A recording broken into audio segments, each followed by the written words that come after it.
She fired him at 10:07 a.m.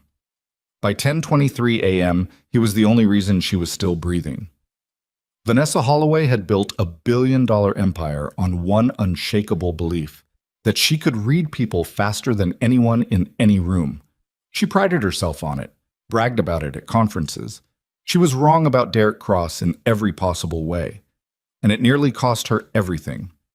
This is the story of the most expensive 16 minutes of her life, and why the quietest man in the building turned out to be the most dangerous person anyone in that parking lot had ever faced.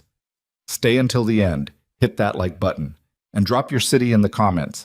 I want to see how far this story travels. The morning started in the way most mornings did when you worked for Vanessa Holloway, at a pace that left no room for breathing, thinking, or being human. Derek Cross had the black Cadillac Escalade idling at the curb outside her Midtown Manhattan penthouse building by 6:47 a.m., 13 minutes ahead of schedule, the way he always did. Not because Vanessa ever acknowledged it, not because she ever said thank you. He did it because he was built that way. Precision wasn't performance for Derek, it was just the way his brain operated, the leftover wiring from a decade of doing things in environments where being 13 minutes early could mean the difference between coming home and not coming home at all. He stood beside the rear passenger door with his hands clasped loosely in front of him, wearing the same dark suit he wore every day, his posture relaxed but not sloppy. A few of the building's morning staff had learned over the past 11 months to give him a nod when they passed. He always nodded back. He didn't say much. People in the building had stopped trying to pull conversation out of him after the first few weeks. Not because he was cold, exactly, but because there was something in his stillness that made small talk feel unnecessary, like interrupting someone in the middle of a thought they hadn't finished yet. His phone buzzed once. He glanced at it without moving his head. A text from his mother. Lucas ate breakfast this morning without a fight. Miracle of the century. Derek's mouth pulled into something close to a smile. He typed back with one thumb. Did he eat the crust? 3 seconds later, don't push it. He tucked the phone back into his jacket pocket. Lucas was 6 years old and had been waging a personal war against bread crusts since the age of 4. It was, in Derek's private opinion, one of the more reasonable positions his son had ever taken. He made a mental note to pick up the good sandwich bread on the way home, the kind without crusts already, which cost about $1.50 more, and which Derek considered one of the better investments he made on a weekly basis. The lobby doors swung open at 6:59, and Vanessa Holloway came through them the way she always did, like the building itself had been waiting for her permission to exist. She was 30 years old, which still surprised people who didn't know her, because there was nothing remotely uncertain about the way she moved through a space. She was dressed in a charcoal blazer with the sleeves pushed up exactly one fold, dark trousers, heels that added 2 inches she didn't need. Her hair was pulled back. Her phone was already in her hand and she was already talking into it. I don't care what time it is in Singapore, Marcus. I care what the answer is. Find me the answer before I land this afternoon, or find me a new Marcus. She didn't break stride. Derek had the door open before she reached it. She got in without looking at him, which was, in 11 months, the most consistent thing about her. He closed the door, walked around to the driver's side, got in, and pulled smoothly into traffic. He already knew the route. He always did. Checked it twice before leaving the parking structure each morning. There was a preferred route and 2 alternates. This morning, the preferred route down 7th Avenue was showing a developing incident near 44th Street. A fender bender that had grown, based on the traffic feeds, into something involving a delivery truck and what appeared to be a broken water main. The kind of thing that started as a 5-minute delay and turned into 45. He took the alternate without announcing it, swinging north on 8th, cutting across 51st, threading down toward the FDR. For about 4 minutes, everything was fine. Then Vanessa lowered her phone. This isn't the right way. There's a water main break on 7th near 44th, Derek said. Traffic's already backed up past 48th. This route gets us there in approximately the same time without the uncertainty. Silence from the back seat, not the neutral kind. I didn't ask you to reroute. No, ma'am. I have a system. The system works. You don't deviate from the system without asking me. Derek checked his mirrors, merged smoothly into the left lane. Understood. I'll ask in the future. Another silence. Longer this time. You know what your problem is, Cross? He didn't answer because he'd learned in 11 months that when Vanessa Holloway said you know what your problem is, she wasn't actually asking. You don't have initiative. You just react. You make these little quiet decisions, and you think that's competence, but it's not. Competence is anticipating what I need and asking before you act. You changed my entire morning route, and you didn't even clear it with me. The route change saved approximately 12 to 15 minutes, Derek said. Not defensively, just as a fact. That's not the point. I understand. Do you? She leaned forward slightly, and he could see her in the rear view, jaw tight, eyes sharp. The look she got when she'd already made a decision and was just finding the language for it. Because I've had conversations like this before, and somehow they never seem to stick. Derek didn't say anything. He navigated the Escalade through a gap in traffic with the same steady hands he'd used for everything else that morning. I need someone in this position who understands how I operate, Vanessa said. Not someone who does things their own way and then explains it to me after. I think that's a reasonable expectation, Derek said. She sat back, looked out the window. We'll talk when we get to the office. We'll talk meant she'd already decided. Derek had figured that out somewhere around month 3. He pulled the Escalade to the curb in front of the Holloway Group headquarters, a 42-story glass tower in the financial district that had her name on it in letters you could read from a block away, and got out, came around, opened her door. She was already on the phone again. She walked past him without stopping. He parked the car and rode the elevator up to the executive floor, the way he always did after drop-offs, to wait in the small driver's lounge near the security desk until she needed him again.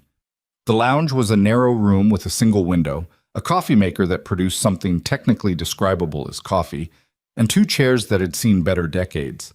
Derek poured a cup, added nothing to it, and sat down. He pulled out his phone and looked at a photo his mother had texted him the night before. Lucas at the kitchen table, tongue out in concentration, working on what appeared to be a drawing of either a dog or a very small horse. He'd been trying to determine which for 16 hours. He suspected Lucas didn't know either. At 7:43 a.m., his phone buzzed with a text from the executive assistant, a nervous young man named Philip, who communicated almost entirely in bullet points. Ms. Holloway requests your presence in her office, 8th floor conference room. Derek finished his coffee, straightened his jacket, took the elevator up.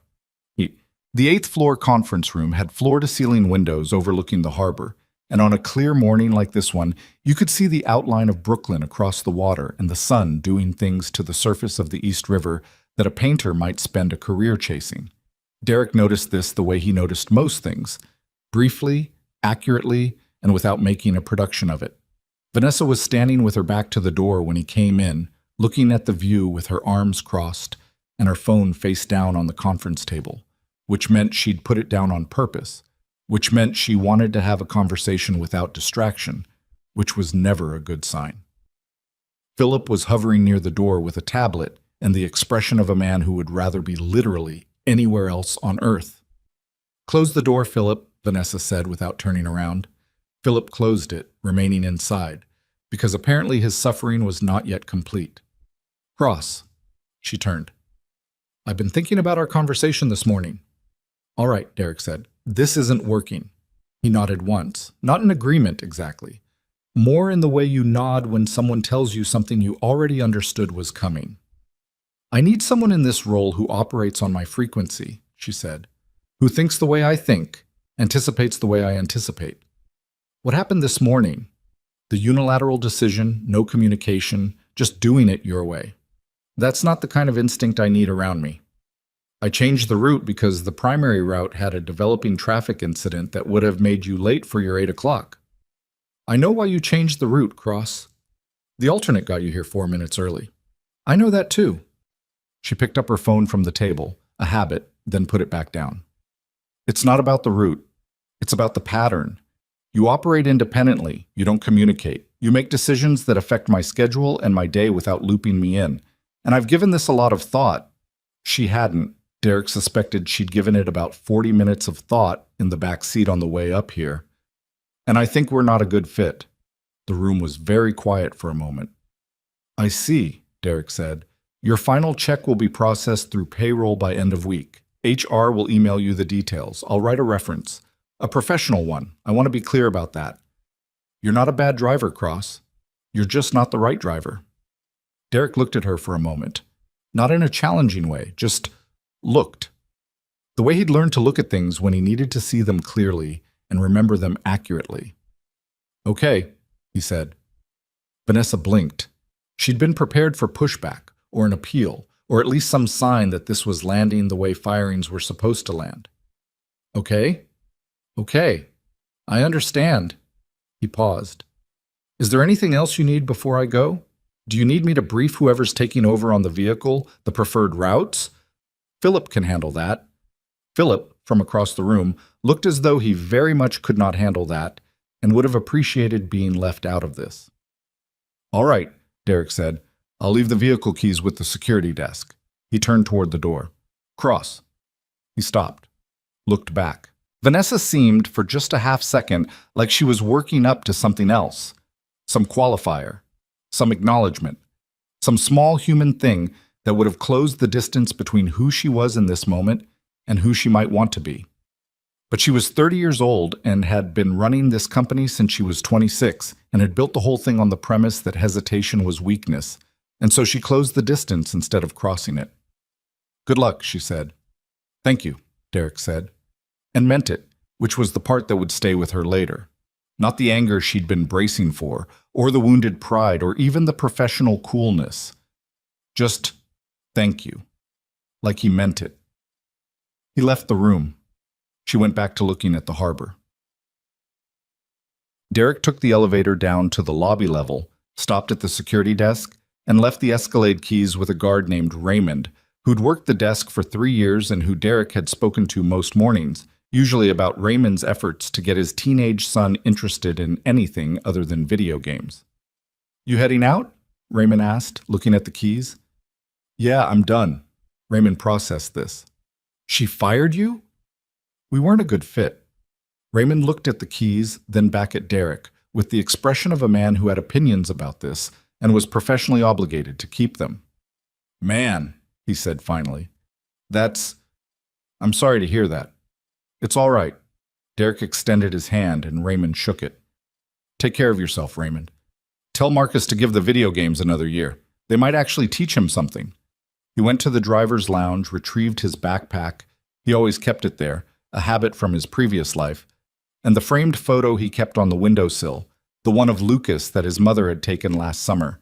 His son, mid-laugh on a beach somewhere in Connecticut, covered in sand up to his elbows, looking like the most purely happy person who had ever existed. Derek looked at the photo for a moment, slipped it carefully into the front pocket of the backpack where it wouldn't get jostled. Then he walked out of the Holloway Group building into the morning air of Lower Manhattan, put on his sunglasses, and stood for a moment on the sidewalk the way you do when you've just had your day restructured without warning and you need a second to let your brain recalibrate. He wasn't angry. He'd been through things that made getting fired feel like a weather change. Noteworthy, briefly inconvenient, and then just the new condition you operated in. He'd figure out the next thing. He always did. He had 3 months of savings, a son who needed him home by 6, and a very clear sense of what mattered and what didn't. He started walking toward the subway. He'd made it maybe 60 feet from the building entrance when he heard it. The scream was sharp and high and cut through the ambient noise of the financial district, the way a fire alarm cuts through a conversation. You don't process it as sound first. You process it as something is wrong, the signal going straight to the part of your brain that predates language and lives entirely in the body. Derek stopped walking. He turned. 2 women had burst through the side exit of the Holloway Group building, both of them running, one of them looking back over her shoulder with the whites of her eyes showing in a way that had nothing to do with surprise and everything to do with actual terror. A man in a building maintenance uniform was backing away from the parking structure entrance with his hands up, and there was a sound from inside, a sound Derek had heard before in places he didn't think about during the daylight hours, the specific acoustics of voices giving orders at volume inside an enclosed space. His brain ran the calculation in under a second. not consciously. His conscious mind was still processing. There are people running, but the deeper part of him, the part that had been trained over years in conditions that would make most people's nightmares look like mild unpleasantness, that part had already begun. He set his backpack down on the sidewalk beside a concrete planter. He straightened up, and the man who had been a quiet driver for 11 months became, in the span of a single breath, something else entirely. There were 5 of them. He determined this in the first 4 seconds, 2 near the parking structure entrance, positioned to control movement in and out. 1 at the wheel of a dark panel van idling at the far end of the parking level, engine running, positioned for fast exit, which meant the extraction was planned for speed over subtlety, which meant the team was confident in their control of the space. 1 moving through the middle of the parking level with what appeared, from Derek's angle, to be a submachine gun on a sling under a jacket that wasn't covering it well enough. And the one in charge, he could tell by the way the others tracked his movement without being told to, standing next to Vanessa Holloway with a hand gripped into her arm and speaking very close to her face. She was not screaming. She had gone very still, which was, Derek noted with a kind of removed professional clarity, actually the smartest thing she could have done. The parking level was 3/4 empty. It was early, and most executives didn't arrive until 9. There were 7 visible civilians, 2 building employees pressed against a support column near the elevator bank, 3 office workers crouched behind a car in the second row, 1 man who appeared to have simply sat down on the ground and wasn't moving, and Raymond's colleague from the security desk, who was on his radio but doing it very quietly and very carefully. The police had not arrived.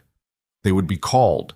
They would take, in Derek's estimate, 6 to 9 minutes from the moment of the first call, assuming whoever made it had already done so, which was not guaranteed. 6 to 9 minutes was a very long time. He moved. He didn't run. Running drew attention in a way that controlled, purposeful movement didn't. He came in low and deliberate along the concrete wall, using the angle of a parked SUV to stay out of the sight line of the man near the entrance, and he had covered about 20 feet before the closer of the 2 men at the entrance turned in his direction. The man opened his mouth. Derek reached him before the sound came out. What happened in the next 4 seconds was not dramatic in the way movies make these things dramatic. There was no dialogue, no moment of confrontation, no dramatic pause. Derek applied a specific sequence of controlled force to a specific sequence of points on a human body, and the man went down, and Derek caught the submachine gun on its sling before it could clatter on the concrete, because noise was a problem. He was already moving before the second man at the entrance fully processed what had happened to his partner. That man was bigger, wide across the shoulders, the kind of build that made most physical confrontations go his way before they started. He swung with his right hand, which was the predictable choice, and Derek wasn't where the swing went. There was a brief economical exchange. The second man ended up on the ground next to the first. Derek straightened his jacket, exhaled once, and assessed. The man in the middle of the parking level had heard something. Not enough to know what, but enough to be turning, scanning. The driver of the van had his window cracked and was watching the entrance in his mirror. And the man holding Vanessa, the one in charge, had gone very still in the specific way that someone goes still when they realize the plan has developed a variable they didn't account for. He turned toward Derek. He was about 40 feet away. Lean, dark jacket, a scar along his jawline that suggested this was not his first complicated situation. He looked at the 2 men on the ground near the entrance, and then he looked at Derek, and something shifted in his expression. Not fear, not yet, but the particular recalibration of a professional who has just realized the job got harder. "Who the hell are you?" he said. Derek didn't answer that. He said, "Let her go and walk away. You can still do that." The man studied him for a moment. Then he pulled Vanessa tighter and said something to the man in the middle of the parking level. The middleman raised his weapon. Derek had already moved. What followed was not clean. He wanted to be clear about that later in his own head, because he had spent years trying to make something clean out of the years that weren't, and he had mostly succeeded, but this was not clean. His shoulder hit the concrete when he rolled to get out of the sight line. He hit it wrong. the old injury from a deployment he didn't talk about, and it sent a bolt of white through his vision that he filed away for later and kept moving. He got to the man in the middle the long way, coming from behind a concrete support column, and there was a struggle that involved the weapon, a vehicle mirror getting destroyed in a way that would be someone's problem tomorrow morning, and eventually Derek's elbow and the specific vulnerability of a human knee, and the man went down with a sound that was unpleasant but survivable. Two problems remained. The van. The man in charge. The man in charge had started moving, pulling Vanessa toward the van because the plan was falling apart and the exit strategy was still the exit strategy. Vanessa was not cooperating with this in the passive sense, meaning she wasn't making it easy, dragging her feet, pulling against his grip, which was slowing him down but also making the situation more volatile in ways Derek was calculating as he moved. "Stop," Derek said, clearly from across the parking level. The man stopped. Not because he was complying, because they pulled sautes batamasit, because he wanted to look at Derek directly, to see what exactly he was dealing with, to make his own assessment. "Step back," the man said. He had a secondary weapon now pointed toward Vanessa.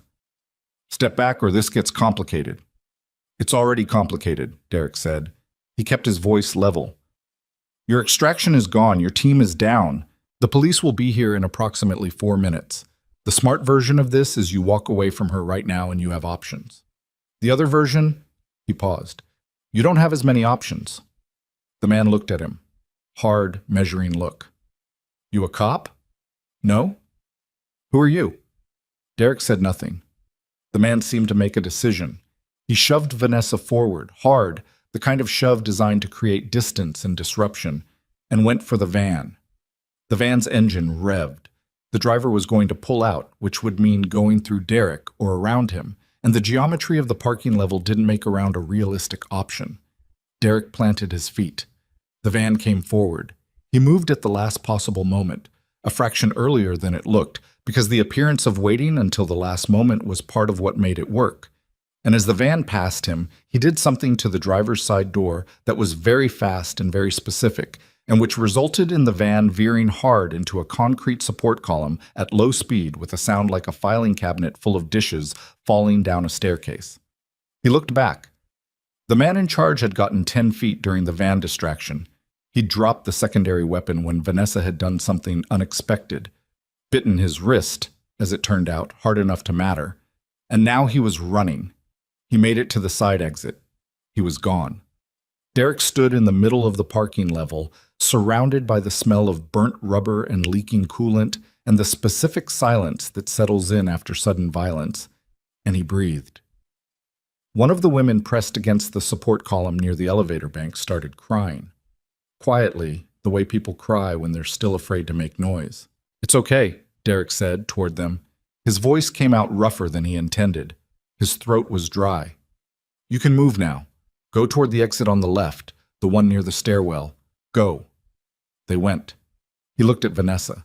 She was standing where the man in charge had shoved her, about 15 feet away, and she was staring at him with an expression he couldn't categorize right away. It wasn't the wide-eyed shock of someone who had just watched an action movie come to life. It was more specific than that, more uncomfortable. Like she was trying to reconcile two images of the same person and finding that they didn't fit together into anything she'd already decided. "You're okay?" Derek said. She opened her mouth, closed it, opened it again. She said, and stopped. "Your wrist," he said. "From the bite. Check your wrist." She looked down at her arm, the one that had been gripped, which was reddening and would bruise by afternoon. She looked at it like she'd forgotten it was part of her body. "I'm fine," she said. Then, very quietly, What did you? Sirens from outside, multiple units converging. Derek looked toward the parking structure entrance. He could hear the radio traffic already, and in the distance, the specific sound of tactical units. Not just patrol, something heavier, which meant someone in dispatch had read the situation correctly. He turned back to Vanessa. "The police are going to have a lot of questions," he said. "So will you, probably." He paused. "You should sit down. Your legs are going to start shaking in about 30 seconds when the adrenaline level's out." She looked at him. How do you know that? Experience, he said. Her legs started shaking at exactly 32 seconds. He'd been off by 2. She sat down on the trunk of someone's parked Honda and looked at her hands and didn't say anything for a long time.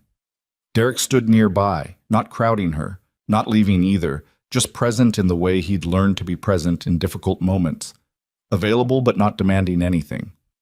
The first officers came through the entrance with weapons drawn and tactical lights sweeping, and when they found the scene, 3 men incapacitated, 1 at large, 1 civilian sitting on a car trunk, and Derek standing in the middle of it all with his hands visible and his expression entirely calm. The lead officer stopped, lowered his weapon a few degrees, and said, "Sir, can you tell me what happened here?" 5-person extraction team, Derek said. 4 are still on site, compromised. 1 fled through the east side exit approximately, he checked his watch, 4 minutes ago. He's on foot, heading north. Jacket, dark, scar on the left jaw. The panel van near column C has your driver, who should be conscious by now and will need medical. The officer stared at him. "And you are?" Derek reached slowly into his jacket pocket and produced his identification. The officer took it, looked at it, looked up at Derek, and something moved across his face. Recognition of a particular kind. Not of Derek specifically, but of the category Derek belonged to. You develop an eye for it in certain lines of work. "SEAL?" the officer said quietly. "Former," Derek said.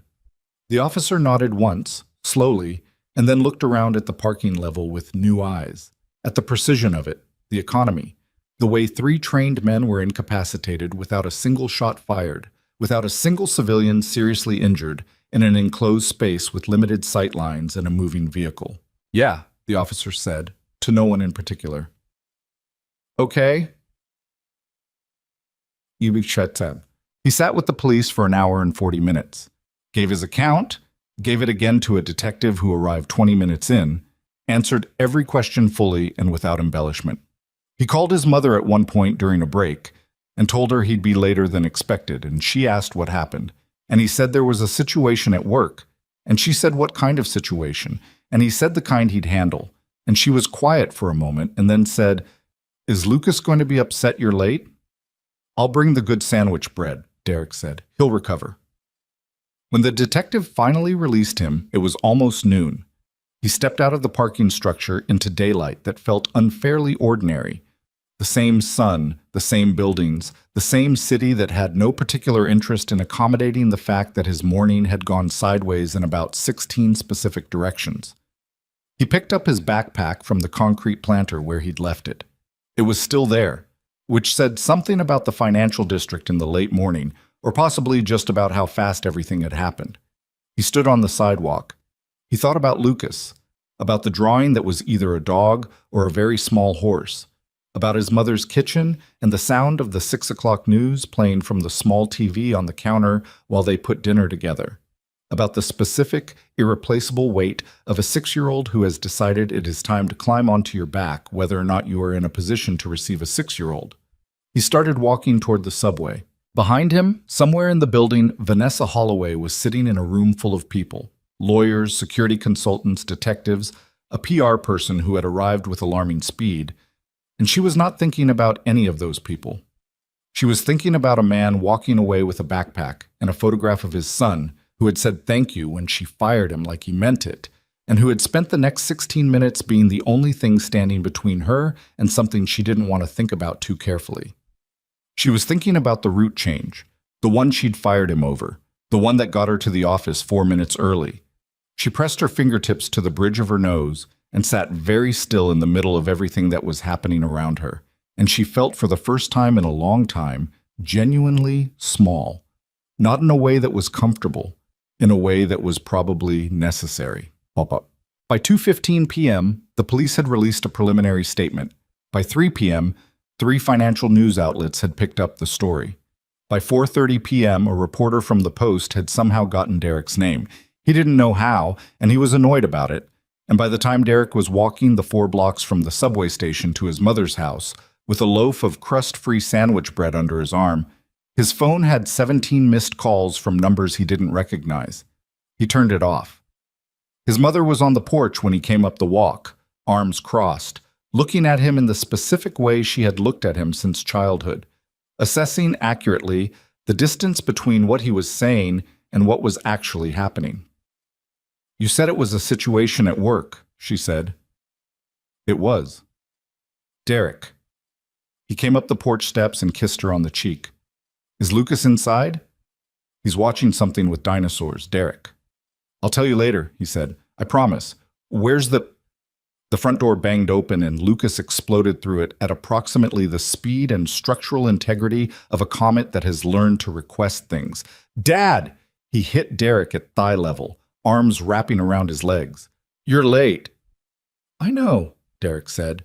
He crouched down to Lucas's eye level, which put him nose to nose with a small person who smelled like peanut butter and had what appeared to be marker on one cheek. "I'm sorry, bud. Busy day." Lucas examined his face with the uncanny forensic intensity that 6-year-olds apply to everything. "Did something bad happen?" "Some stuff happened," Derek said. "But I'm here now." Lucas considered this for a moment with the gravity of a man weighing a significant decision. Then he held up a folded piece of paper that Derek hadn't noticed he was holding. "I drew you something," Lucas said. "It's supposed to be Rex, my dinosaur. But Grandma said it looks like a horse." Derek took the paper, unfolded it, looked at it for a long moment. "It looks like Rex," he said. Lucas broke into a grin wide enough to rearrange his whole face. "I told her." Derek looked at his son's face, at the gap where a tooth had been 3 weeks ago and was not yet replaced, at the marker on his cheek, at the absolute total normalcy of it. He put his hand on the back of Lucas's head briefly, stood up. "Come on," he said. "Let's make sandwiches. Show more." The sandwich bread went untouched until almost 7. Lucas had opinions about the order of operations. Dinosaur drawing first, explanation of the dinosaur drawing second, a detailed account of what happened at school that apparently involved a boy named Cody who had committed some offense serious enough to require 15 minutes of airtime. And Derek sat through all of it at the kitchen table with a glass of water and his full attention, because this was the job, the real one, the one that mattered more than any of the other ones, and he had learned a long time ago that you don't half listen to a 6-year-old and expect them not to notice. His mother, Eleanor, moved around the kitchen with the practiced efficiency of a woman who had been feeding people through difficult situations for 61 years. She didn't say anything about the news. She'd seen the alerts on her phone. He knew she had, because she'd done the thing she did when she was managing information, which was become slightly too focused on whatever she was physically doing, in this case slicing tomatoes with the concentration of a surgeon. It wasn't until Lucas had been put to bed, a process that involved 2 stories, one argument about the light, and a negotiation about whether Rex the drawing counted as a stuffed animal for sleeping purposes. It did not. They compromised on Rex being placed on the nightstand where he could watch over things. That Eleanor Cross sat down across from her son at the kitchen table and looked at him the way she had been looking at him since 3 p.m. when the news alert had said Holloway Group executive rescued in Brazen Midtown, kidnapping attempt, and given her a very specific kind of chest pain that she had not appreciated. "Tell me," she said. He told her. The short version, not because he was hiding anything, but because the long version had a lot of operational detail that wouldn't add anything useful to her understanding of what had happened and would only give her more specific things to worry about at 2 a.m. She listened without interrupting, which was something she'd gotten better at over the years, though it cost her visibly. When he finished, she was quiet for a moment. She had her hands wrapped around a mug of tea that had gone cold 20 minutes ago. "The woman," she said finally, "the one you were working for, Vanessa Holloway. She fired you, and then you went back for her." "I didn't go back for her specifically," Derek said. "There were other people." Eleanor looked at him. "But she was one of them." "Yes." "And she fired you 45 minutes before." 16 minutes, Derek said. "Give or take." His mother looked at him for a long time with an expression he knew well. It was the expression that contained a lot of things she had decided, after years of practice, not to say out loud. It was one of the more generous things she did for him regularly. "You need ice on that shoulder," she said finally. "It's fine." "Derek?" "It's manageable." She got up, got ice from the freezer, wrapped it in a dish towel, came back, and set it on the table in front of him with the particular firmness of a woman who has made a decision. He picked it up and put it on his shoulder, because that was the path of least resistance, and also because it did actually hurt. "What are you going to do?" she asked. "Find another job," he said. "Take a few days first. Lucas has that thing at school on Thursday, the science presentation. I told him I'd be there." Eleanor nodded slowly. "The Holloway woman, she'll be fine," Derek said. "She has good security. She'll have better security after today." "That's not what I was going to say." He waited. "I was going to say, be careful about what you let yourself feel about it." She paused, chose her words with the care she always did when she was getting close to something important. "You have a way of carrying other people's mistakes along with your own. You've always done that. Don't carry hers too, okay? You did what you did today because of who you are, not because of what she did. Keep those two things separate." Derek looked at his mother, at the lines around her eyes that hadn't been there 10 years ago, at the way she'd raised him alone after his father left, put him through school, watched him ship out and come back and ship out again, watched him come back changed in ways that neither of them had the language for, watched him become a father and a widower inside the same 18 months. "Okay," he said. "I mean it. I know you do." She picked up her cold tea, made a face at it, and went to the microwave. "You want anything?" "I'm all right," he said, but he sat at that table for another 20 minutes after she went to bed, with the dish towel of mostly melted ice on his shoulder and his phone on the table in front of him with 17 missed calls and a growing number of text messages from numbers he didn't recognize, and a few he did. One of them was from a detective named Reyes who'd taken his statement that afternoon. "Call me when you get a chance. Some things developed. Not urgent tonight." He looked at that one for a while. Then he set the phone face down and sat in the quiet of his mother's kitchen, which smelled like tomatoes and dish soap and the particular warmth of a house where a child had been recently awake and loud and was now asleep, and he breathed. The shoulder ached. He'd had worse. He went to bed. He did not sleep especially well, which was not unusual, but tonight the reason was different from the usual reasons. It wasn't the old dreams, the ones with specific coordinates and specific sounds that his brain had never fully agreed to file under past. It was something more immediate and less dramatic. A parking level. A woman sitting on a car trunk with her legs shaking, looking at her own hands like they belonged to a stranger. He'd seen a lot of things produce that look on a person's face. He'd never quite gotten used to it. At some point before dawn, he stopped trying and went to the kitchen instead, made coffee, and sat with it in the dark until Lucas padded in at 6:43 in dinosaur pajamas and socks that didn't match, looking for cereal and offering no comment on the fact that Derek was already up and fully dressed. "You have the crunchy kind," Lucas said, peering into the cabinet. "Third shelf." Lucas found it, got a bowl, and proceeded to pour approximately 40% more cereal than the bowl was designed to contain. Derek watched this happen and said nothing, because some battles were not worth the mourning. He dropped Lucas at school by 8, kissed him on the top of the head while Lucas endured this with 6-year-old dignity, watched him disappear through the school doors, and stood on the sidewalk for a moment in the thin morning light, feeling the specific, daily, non-negotiable gratitude of a man who has had enough close calls to understand exactly what it means to be standing on an ordinary sidewalk, watching his ordinary kid go into an ordinary school. Then he turned and walked to the subway and went back into the city, because Detective Reyes had called again at 7:15, and this time had left a voicemail that suggested the situation had, as situations tended to do, developed additional layers. The precinct was in Lower Manhattan, close enough to the financial district that Derek could see the top of the Holloway Group building from the front steps.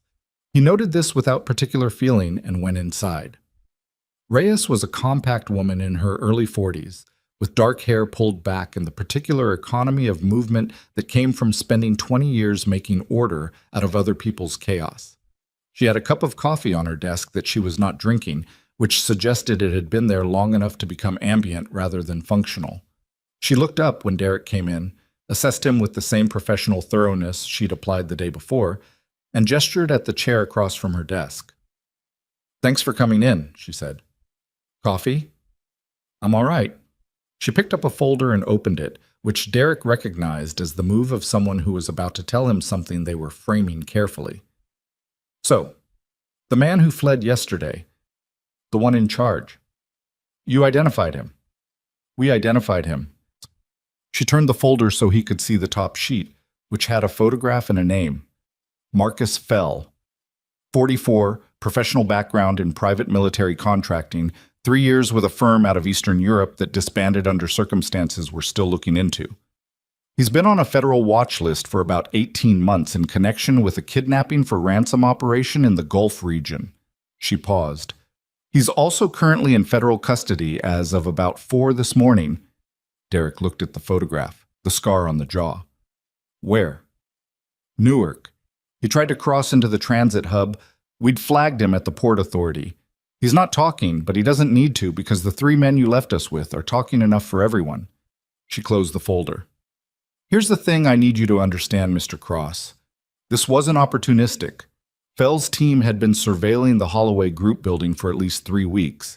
They had schedules, access points, shift changes. Somebody hired them. Derek was quiet for a moment.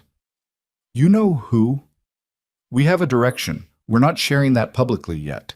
She studied him. What I want to know is whether, in your 11 months working for Ms. Holloway, you observed anything that seemed unusual. Visitors who didn't fit. Conversations that seemed off. Anyone paying the wrong kind of attention. He thought about it genuinely, going back through 11 months of mornings and routes and lobbies and waiting rooms. He was good at this. At replaying environments, at identifying the thing that had sat wrong in the moment without fully registering as a problem. There was a man, he said, about 6 weeks ago. He was outside the building on a Tuesday morning, which I noticed because it was raining and he didn't have an umbrella, and he was standing in a position where he could see both the main entrance and the parking structure entrance simultaneously. He was there when I dropped Ms. Holloway off, and still there 40 minutes later when I came back from fueling the vehicle. He had a phone to his ear, but he wasn't talking. Reyes was writing. Description? He gave it. She wrote without looking up. Anything else? A car, he said. Dark blue sedan, older model, parked on the cross street 3 times in the last month. Different spot each time, but always with a sight line to the building. I noted the plate the 3rd time. He reached into his jacket pocket and produced his phone, went to his notes. He'd photographed it the 3rd time he'd seen it. He turned the phone so she could see. Reyes looked at the photograph. Then she looked at him. You took a photo of a license plate. I take photos of things that don't fit, Derek said. Habit. She studied him for a moment in a way that was not uncomfortable but was very thorough. Mr. Cross, can I ask you something outside the official context? Sure. How long were you in? 10 years? SEAL? Yes. And you've been driving for this company for 11 months. That's right. She seemed to be putting something together internally. You didn't list your military background on your employment application. It's not required. It's not. No. She tapped her pen against the desk twice. I'm going to be honest with you. The way you handled yesterday, the way you contained that situation without a weapon, without a casualty, in an enclosed civilian space, that's not something most people can do, including a lot of people who get paid specifically to do that kind of thing. Derek didn't say anything. I'm not asking you to account for it, Reyes said. I'm just observing that the Holloway Group's existing security apparatus had 2 guards on shift change during one of their most vulnerable windows and a surveillance system with a 15-minute recording lag. And you were an ex-SEAL driving their CEO's car, and nobody on their security team apparently knew that. I didn't advertise it, Derek said. No, she said. You really didn't. She closed the folder. We'll be in touch. If anything else comes back to you, call me directly. She slid a card across the desk. He picked it up. The 3 men. They'll be charged? Federal charges. Kidnapping, conspiracy, weapons violations? Yes. She paused. You'll likely be asked to testify. I know. He stood, tucked the card into his pocket. You said someone hired Fell's team. Is Ms. Holloway in continued danger? Reyes looked at him steadily. We're treating it as an open threat, yes. Her private security team has been briefed. She also has a detail from our department for the next 72 hours while we run down the rest of the operation. Derek nodded, put on his jacket. Mr. Cross, Reyes said as he turned toward the door. He stopped. She knows you saved her life, Reyes said. I'm not sure if that matters to you, but she knows. He thought about a woman sitting on the trunk of a Honda with her legs shaking, looking at her hands. Take care of yourself, detective, he said. He left the precinct and stood on the front steps in the morning air and let himself feel, briefly and privately, the weight of what Reyes had just told him. Someone had hired that team, which meant whoever had hired them was still out there, which meant the operation wasn't over, it was interrupted, which meant Vanessa Holloway's security situation was not a problem that had been solved yesterday. It was a problem that had been delayed. He was not technically her problem anymore. He stood there for another 20 seconds. Then he went home, put more ice on his shoulder, and spent the afternoon doing laundry and helping Lucas with a worksheet about weather patterns, which Lucas found deeply uninteresting and which Derek walked him through with patient specificity because sometimes the point of learning a thing isn't the thing itself. At 4:50, his phone rang. Unknown number, Manhattan area code. He let it ring. It rang again. He let that one go too. The third time he picked up. Mr. Cross. The voice was Vanessa Holloway's and she sounded not like herself, or not like the version of herself he'd observed for 11 months. That version was always slightly ahead of whatever conversation it was in, already at the next point while the current one was still arriving. This version sounded like someone who had been awake for 36 hours and had spent a significant portion of them with lawyers and police and PR consultants, and had reached the bottom of all of that and found herself standing in a room alone with a thought she'd been putting off. Ms. Holloway, he said. A pause. How did you know it was me? Manhattan area code, unknown number, you or your office? Right. Another pause. I got your number from payroll. I hope that's... I wanted to call myself, not have Philip do it. Derek said nothing, which was an invitation for her to continue if she had something to say, which she apparently did and was having some trouble with. I wanted to apologize, she said. I've been trying to figure out how to do that correctly for about... A pause, and he could hear something in it, the sound of a person genuinely working through something in real time. I don't actually know how to do it. I'm not sure I've done it a lot, apologized, to someone who deserved it. That's honest, Derek said. I fired you because you changed the route, she said. That's what it came down to. You made an independent decision, and I interpreted that as weakness, which is... She stopped. Which is exactly the kind of judgment I pride myself on. My ability to read people. And I was completely wrong about you, in every possible way. Lucas appeared in the doorway, assessed the phone call situation with the instinctive radar of a child who knows when an adult is in a serious conversation, and retreated silently back down the hall, which was unusually considerate and made Derek briefly suspicious. I'm not calling to ask you to come back, Vanessa said. I want to be clear about that. I mean, I would like you to come back. I'm asking if you'd consider it, but I'm not calling because I think I'm owed a second chance. I'm calling because I think you deserve better than what I gave you, and I wanted to say that to you directly. Derek was quiet for a moment. Outside his mother's kitchen window, a neighbor was doing something with a leaf blower in October, which was ambitious. I appreciate the call, he said. I know I have no right to ask anything from you, she said, and her voice was slightly rougher now, the polish wearing thin at the edges. What you did yesterday, I don't have a framework for that. I've been sitting with it for 24 hours and I can't just put it in a category and move on from it. Someone hired those men. Reyes told you that? Yes. They're looking at my CFO, she said, flat and even. Elliot Marsh. He's been with the company for 6 years. He's had access to everything, schedules, routes, security protocols. She paused. He came to my office yesterday afternoon, before I knew, before the police told me, and asked me if I was all right. I said yes. He said he was glad. He shook my hand. Derek closed his eyes briefly. I'm sorry. I keep thinking, she said, about all the things I've prided myself on. Reading people, making fast calls, knowing who's in my corner.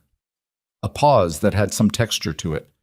The man I trusted with my company's finances looked me in the eye and asked if I was okay. The man I fired for lacking initiative put himself between me and 5 armed men.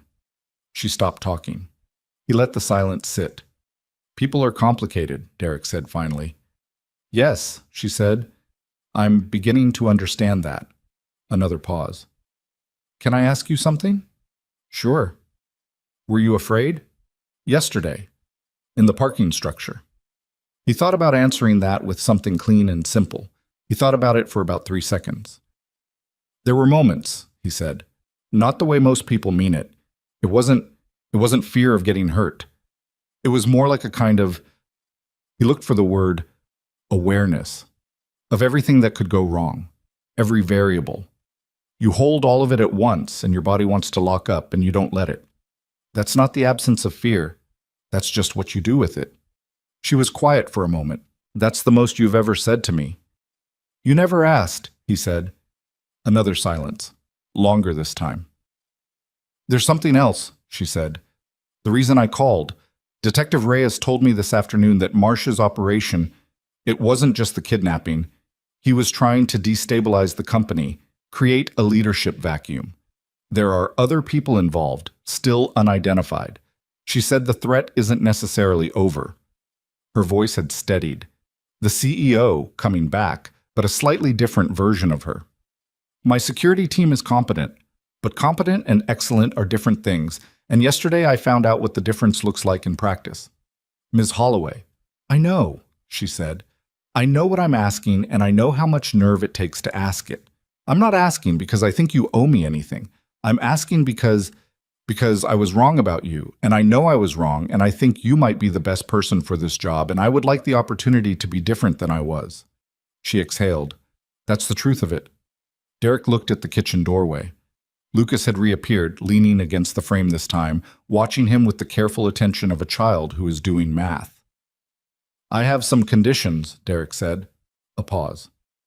All right. My schedule includes my son's school events, non-negotiable. If there's a conflict between your needs and his science presentation, his wins. Okay. If I make a security decision, I make it. I explain it after, but I make it in real time. That's how it has to work. I understand. And I'm not going to pretend yesterday didn't happen. I'm not going to perform a version of myself that fits more comfortably into what you expected. I am who I am. I do the job the way I do it, and you know now what that actually looks like. Yes, she said. I do. He was quiet for a moment. Lucas had moved into the kitchen entirely now and was sitting at the table, picking at the edge of a placemat, pointedly not looking at his father, which was exactly how Lucas Cross looked when he was paying the most attention. I need a day to think about it, Derek said. Take the time you need. She paused. Mr. Cross? Yes? Thank you for yesterday. I know you probably don't want it said, but I needed to say it. It was the right thing to do, Derek said. That's all it was. He hung up and set the phone on the table. Lucas looked at it, then at him, with the expression of someone who has several questions and is organizing them by priority. Was that the lady who fired you? Lucas said. Derek looked at his son. How much of that did you hear? Some, Lucas said with the specific vagueness of someone who heard a lot. She called to apologize, Derek said, and to ask me to come back to work. Lucas considered this with great seriousness. Is she nice? Derek thought about that longer than Lucas probably expected him to. She's learning how to be, he said. I think. Is that enough? Derek looked at his 6-year-old, who had his mother's eyes and his own jaw and the particular direct quality of someone who has not yet learned to soften his questions, which Derek privately hoped would take a very long time to change. Sometimes that's a lot, Derek said, learning how to be. Lucas absorbed this. Looked at the placemat. Looked back. If you go back, are you going to be safe? It was a serious question, delivered seriously by someone small enough that Derek could still carry him on one shoulder, but old enough to understand that the word safe had real weight. I'm going to work hard at it, Derek said, the same way I always have. Lucas nodded slowly like he was filing this under acceptable, but requiring monitoring. "Can we have the sandwiches now?" he said. "The ones with no crusts." Derek got up and went to the counter. "Yeah," he said. "We can have the sandwiches now." He made them. 2 for Lucas, 2 for himself, sliced diagonally because Lucas maintained that diagonal was structurally superior to straight, which Derek had never been able to argue with. And they ate at the kitchen table while Lucas explained at length his theory about why Rex was definitely a dinosaur and not a horse, which involved several points that were not connected to each other in any logical sequence but were delivered with total conviction. Derek listened to all of it. Later, after Lucas was in bed, he sat at the table again with the quiet and the dark and the not-quite decision that he was carrying around like something he'd picked up and hadn't yet put down. The shoulder ached less now. The ice had done its work. His phone lit up with a text from his mother, who was 2 doors down and communicated by text because she said it was more efficient. What did she want? He typed back, the job back. A pause. Then, "What did you say?" "That I'd think about it." Another pause, longer. Then, "Your father used to say the only thing harder than walking away from something is figuring out why you're walking back." Derek read that twice. He typed, "Dad left when I was 8, when..." His mother's response came back in under 5 seconds. He wasn't wrong about everything. He put the phone down, looked at the kitchen, at the drawings on the refrigerator. 3 from Lucas, 2 from earlier in the year, one of which was supposed to be Derek and looked, in his honest assessment, more like a traffic cone in a suit, but which he had put on the refrigerator with full ceremony because Lucas had been very proud of it. He thought about Vanessa Holloway saying, "I'm learning how to be." He thought about Detective Reyes saying, "The threat isn't necessarily over." He thought about Marcus Fell's team, 5 men, planned, funded, surveilling for weeks, and the person inside the Holloway group who had made that possible, and the other people Reyes had mentioned who were still unidentified. He thought about his mother saying, "Be careful about what you let yourself carry." He was quiet for a long time in the kitchen of the house where he'd grown up, in the city that had never stopped moving around him, thinking about a job he'd been fired from, and a woman who'd called to apologize, and a son who wanted to know if his father was going to be safe and wanted sandwiches with no crusts and had a drawing on the refrigerator that looked like a traffic cone. He didn't decide anything that night, but he thought about it for a long time, which was its own kind of answer. He called Vanessa back the next morning at 8:43, standing on the sidewalk outside Lucas's school, with the noise of 100 kids finding their way through the front doors behind him. She picked up on the second ring. "I'll come back," he said, "under the conditions I outlined." A pause. Not the calculating kind. The kind where someone is deciding whether to say the thing they actually want to say or the more managed version of it. "Thank you," she said, and it came out quieter than her usual register. "I mean that." "I know you do," Derek said. "I'll be there at 6:45 tomorrow morning." He hung up and stood on the sidewalk for a moment, watching the last of the kids filter through the school doors. A small girl in a yellow jacket dropped her lunchbox and a crossing guard helped her pick it up, and the girl said something that made the crossing guard laugh, and the whole thing took about 8 seconds and was completely ordinary. And Derek stood there watching it happen with the particular attention he gave to ordinary things, which was more than most people gave them, because he had spent enough time in places where ordinary things were not available. Then he turned and went back to the city. He used the next 24 hours deliberately. He went to his storage unit in Queens, a narrow space he kept climate-controlled for a specific reason, and opened the combination lock and stood in the doorway for a moment before going in. The unit contained, among other things, 3 boxes of Lucas's baby clothes that he couldn't bring himself to donate, a set of his wife's books that he kept meaning to find a permanent home for, and a black duffel bag at the back that he hadn't opened in 11 months. He opened it now. Inside was the careful inventory of a man who had put a part of his life away without throwing it out.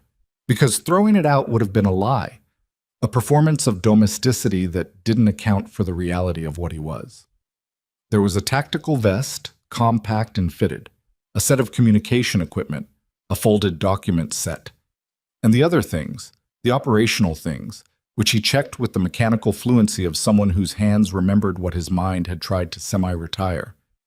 Everything was in order. It always was. He was constitutionally incapable of leaving things in disorder. He took what he needed, left what he didn't, locked the unit. On the train back to Manhattan, he sat with the duffel between his feet and thought about a conversation he'd had with his wife Sarah about 8 months before she died. A conversation he'd replayed enough times that it had worn into something like a groove, the words always landing in the same order with the same weight. They'd been in the kitchen of the apartment in Brooklyn, the small one with the radiator that made sounds like a person trying to communicate in Morse code, and Lucas had been asleep and she'd been grading papers at the table because she taught third grade, and third grade apparently generated paperwork at an industrial rate. And she'd looked up and said, out of nowhere, the way she did things. Sarah had a way of arriving at a topic from an unexpected angle, like she'd been thinking it through for 3 days and then just walked in with it finished. You're going to feel guilty every time you use it. The training, the thing you know how to do. You're going to feel like it contradicts something. But it doesn't. It's just part of you, like the rest of it. He'd asked what made her say that, and she'd shrugged and gone back to grading and said, because I know you. You think who you were there and who you are here are different people. They're not. They're the same person in different clothes. He looked at the duffel between his feet. She'd been right. She was usually right. He'd found that annoying and then comforting and then, after she was gone, just true in the way that certain things are true without anyone around to say them. He got off the train at Fulton Street and walked the 6 blocks to the Holloway Group building in the sharp October air. He had a meeting at 10 o'clock, not with Vanessa, with her head of security, a man named Carter Webb, who had called the previous evening with the stiff professional courtesy of someone who had been informed that an outside party was being brought in over his department's head and was currently working through his feelings about that. Carter Webb was 53 years old, former Secret Service, with 17 years of private security work between that and now. He had the build of a man who had once been in excellent physical condition and was currently in good physical condition and was honest with himself about the difference. He had an office on the 3rd floor with a view of the service entrance, which was, Derek noted, the correct view for a security director to have. They shook hands. Webb's grip was the kind that was making a statement, which Derek matched without escalating, because he had nothing to prove to Webb, and proving things was a waste of both their mornings. I want to be straight with you, Webb said, once they were both seated, and a young woman had delivered coffee that neither of them was drinking.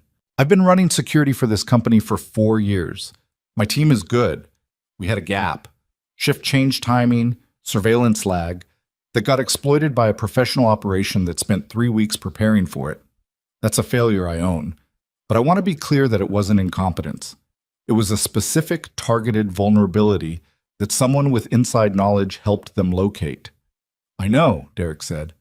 I don't need a babysitter, Webb said. And I don't need Ms. Holloway's driver making tactical decisions in my operational environment. I agree with you, Derek said. Webb paused. He'd been ready for pushback. You run the security operation, Derek said. I run her personal protective details, so specifically the immediate physical layer. We're not in competition. You identify threats at the organizational level, I manage proximity. If I see something operational, I bring it to you, not around you. Webb studied him. She told me about your background. I figured she would. 10 years SEAL teams, BUD/S, SQT, then direct deployment rotation. He said it neutrally, like he was reading a file, which he probably had been. That's a serious background for someone who's been driving cars for the last year. I needed a different pace for a while, Derek said. Your son, Webb said. Yes. Webb nodded slowly. He picked up his coffee, finally, and drank some. Set it back down. I looked at the parking structure incident, the tactical assessment. He paused. 3 personnel neutralized without a weapon, no civilian casualties, van disabled without lethal engagement. In an enclosed space with poor sightlines and a moving vehicle. Another pause. I've worked with a lot of people. That's not standard. That's not even most SEAL standard. Derek didn't say anything. I want to know what I'm working with, Webb said. Not the resume. I read the resume. I want to know how you think. Derek considered that for a moment. I think about what can go wrong before it goes wrong, he said. Not catastrophically. Specifically. The specific next thing and the one after that. In the parking structure, the team had a plan, and I had to disrupt the plan faster than they could adapt. Each man you take down changes the shape of the problem. You're not fighting the same fight from one second to the next. You adjust continuously. And the woman, Webb said, Ms. Holloway, your principal. While you're doing all of that, you're also tracking her. Yes, even though she'd fired you 40 minutes earlier. Derek looked at him evenly. She was in danger. That was the fact of the situation. The other part didn't change the fact. Webb was quiet for a moment. Then he made a decision. Derek could see it, a small thing in the posture, a fraction of tension releasing from the shoulders. All right, he said, here's what I know about the operational picture. He opened a folder on the desk between them. Marsh, Elliot Marsh, the CFO, is in federal custody. He's talking. The Federal Bureau is leading the investigation, and they're sharing selectively with us. What we know is that Marsh had a financial arrangement with a third party, someone who wanted control of Holloway Group's liquidity positions during a leadership transition. The kidnapping was meant to create a negotiating situation that would force a board emergency. 3 other members of the executive team have been identified as either complicit or compromised to some degree. We don't have the full picture on the third party. Derek looked at the folder, which means whoever funded Fell's operation is still in business. Correct. Webb closed the folder. Ms. Holloway is choosing to continue running the company through this. She's not going into protective custody. She's not relocating. She won't hear of it. She believes that disappearing sends the wrong message to the market and to whatever's left of her board. He paused. I think she's wrong about that. But she's the principal, Derek said. She's the principal, Webb agreed with the weariness of a man who has had this conversation with himself multiple times. So we work with the situation we have, not the one we'd prefer. They spent the next 2 hours going through the operational specifics, entrance and exit protocols, vehicle rotation, communication procedures, the revised surveillance coverage that Webb's team was implementing to close the gap that had been exploited. Derek asked questions that were specific and practical.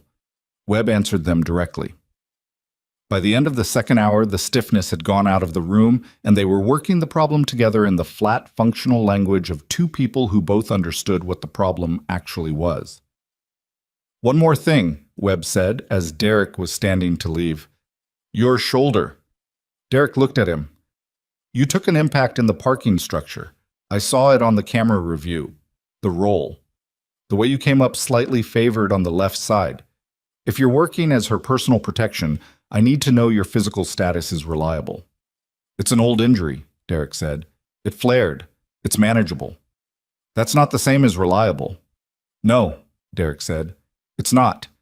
I'll get it looked at.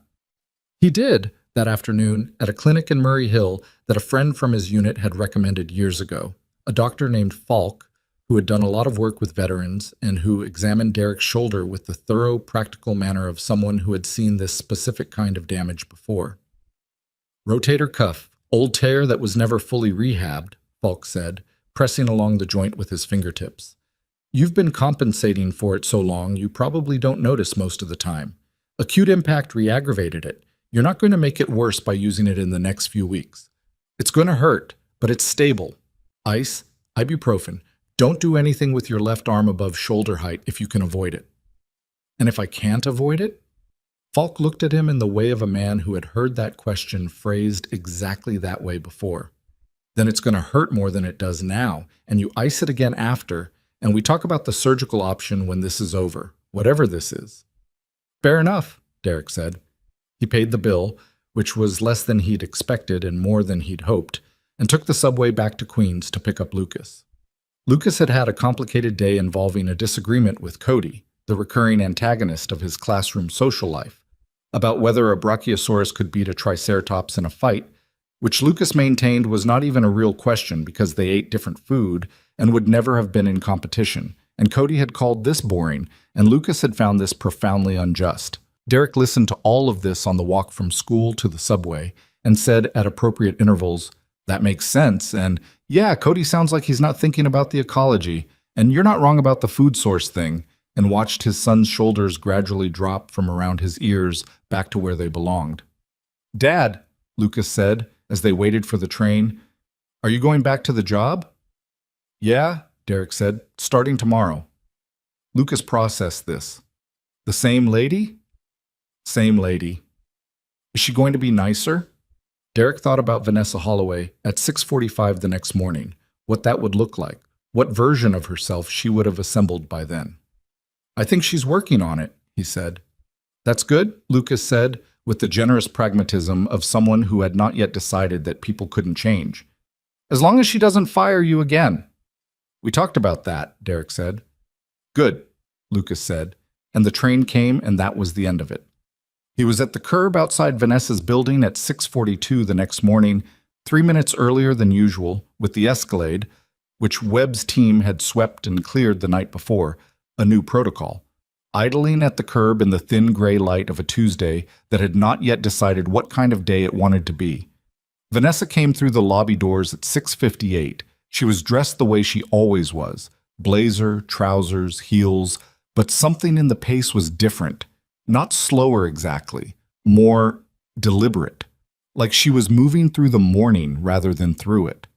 She stopped when she reached the car. Derek had the door open. She looked at him. Actually looked. Not the practiced non-acknowledgement of the previous 11 months. And she said, "Good morning." "Good morning, Ms. Holloway." A pause. "Thank you for being here." "It's the job," he said. She nodded and got in. And he closed the door and came around and got behind the wheel and pulled into traffic. And she didn't say anything else for the first 5 minutes. But it was a different kind of silence than the one he'd driven through for 11 months. Less like absence and more like the particular quiet of someone trying to change a habit they've had for so long it's become architectural, built into how they move through a day, holding up parts of the structure they've constructed around themselves. He took the primary route. 7th Avenue was clear. At the third light, she said without looking up from her phone, "Reyes called me last night." "What did she say?" "They've identified a second person inside the company, someone in the legal department, a paralegal who was passing scheduling information, nothing major on its own, just patterns, routine movements. But combined with what Marsh was providing," she paused, "it was enough to build a targeting package." "Is the paralegal in custody?" "As of this morning." She put the phone down, looked out the window. "I've been running this company since I was 26 years old. I thought I understood it. I thought I understood the people in it." A pause. "It turns out I understood the spreadsheet version of my company. The actual version is apparently more complicated." Derek said nothing because she wasn't asking for a response. She was saying something she'd been holding and needed to put somewhere. "Philip is terrified of me," she said. "I found that out yesterday. Not from him. From someone else. He's been with me for 2 years and he's been terrified the entire time and I had no idea." She said it without self-pity, more like someone reading back a diagnostic and not enjoying the results. "I always thought I created a high-performance environment. Turns out there's a difference between high performance and just everyone being afraid to tell you things." "That's a hard thing to see about yourself," Derek said. "Yes," she said. "It is." She picked up her phone again, put it back down. "I'm going to change some things. How the company runs. How I run." She glanced at the rearview mirror. Not at him exactly, more at the space where he was. "I don't know how to do that yet, but I'm going to." He navigated the Escalade through a left turn, checked his mirrors in the sequence Webb's team had standardized for the new protocol. "That's usually how it starts," he said, "knowing you don't know yet." She was quiet for a moment. Then, "Is that from something?" "Something someone told me once," he said. "Someone smart." She didn't ask who. He didn't offer it. They pulled up to the Holloway Group building at 7:04, 2 minutes behind the revised schedule, which accounted for the new security protocol at the entrance. Webb had 2 people on the curb now, one watching the street, one managing the approach. Derek noted their positions, noted the sight lines, noted the improvement. He came around and opened her door. She got out and stood on the sidewalk for a moment, looking up at the building with her name on it, and there was something in her face that hadn't been there before. Not uncertainty exactly, but a kind of reckoning, like she was looking at something she'd built and seeing for the first time both what it was and what it wasn't. "Cross," she said. "Yes." "The man who got away, Fell's supervisor, the person who organized this from the outside." She looked at him. "If they try again, then we handle it," Derek said. "That's what we're here for." She nodded, went inside. He stood by the vehicle for a moment, watching Webb's people do their checks, watching the street, running the automatic inventory his eyes did every time he stood in a new position. Entrances, angles, movement patterns, anything that didn't fit the established rhythm of the block. Everything looked clean. For now. He'd been back on the job for exactly 47 minutes. The morning passed without incident, which Derek treated with the same attention he gave to mornings that didn't. Incident-free environments were not the same as safe environments. They were just environments where the thing hadn't happened yet. And the difference mattered enormously if you were in the business of preventing things from happening. He sat with Webb's team during Vanessa's 11 o'clock board meeting, an emergency session that had been called to address the Marsh situation and its implications for the company's governance. Derek wasn't in the room. He was in the corridor outside with a clear view of the 2 access points and a radio earpiece connected to Webb's channel. The meeting ran 40 minutes over schedule, which was the kind of detail that created predictability. And predictability created vulnerability, and he made a note to mention it to Webb. At 1:15, Vanessa came out of the meeting looking like someone who had been in a boxing match that had been technically declared a draw, but had felt like a loss. She had the compressed, contained look of a person who is not going to process something until they're somewhere private. Philip appeared at her elbow with a tablet and a look of focused attentiveness. She took the tablet, scrolled, handed it back, said something Derek couldn't hear, and Philip nodded and retreated. She looked over at Derek. "I need 20 minutes, she said. "My office." "All right." He did a sweep of the executive floor. Not the whole floor, just the relevant zones, the corridors between the elevator bank and her office, the office itself, the small conference room adjacent to it where she sometimes worked when the main office felt too exposed. Webb's team had already done it, but Derek did it anyway, not because he didn't trust them, but because it was his eyes and his red, and in the category of threats that were still developing and not yet fully understood, he wanted his own data. Everything was clear. He positioned himself outside her office, which had glass panels on either side of the door. Inside, he could see her standing at the window, the same window that looked out at the harbor, the same view, with her arms crossed and her head slightly bowed, doing whatever it was she did when she was alone and didn't have to be the version of herself that ran things. He wasn't trying to observe her. He was watching the corridor, and she was in his peripheral vision, and what he noticed without meaning to was simply that she looked tired. Not the temporary tired of a long morning, the deeper kind, the kind that accumulates over years of running hard and not stopping and assuming the speed itself was the point. His phone buzzed. "Webb. Federal is requesting a meeting at 2. Reyes and a partner. Can you be in the security office at 1:45? He texted back, "Yes." The 20 minutes passed. Vanessa opened her office door and looked at him. "I'm ready." She had recomposed herself. Not perfectly. There was still something tired around her eyes. But the operational version of her was back, the one that knew what needed doing and moved toward it. He found that he respected it, the ability to absorb something and keep going. It wasn't the same as being fine. It was just the choice to continue, which was a different thing and sometimes a harder one. Detective Reyes arrived at the security office at exactly 2 o'clock with a partner, a federal agent named Corbin, 40-ish, quiet, the kind of quiet that collected information without broadcasting that it was doing so. Reyes had a folder, Corbin had a laptop. "We've made progress on the third-party principal," Reyes said once they were all seated. "The entity that contracted Marcus Fell's team. We're not releasing the name publicly yet. The investigation is ongoing and we don't want to spook anyone before we're in position to act. What I can tell you is that we're talking about a competitor firm, a financial services company that has been trying to acquire Holloway Group's core asset portfolio for about 18 months through legitimate channels that went nowhere." "So they went to other channels," Webb said. "When the acquisition approach stalled, yes." Reyes glanced at Derek.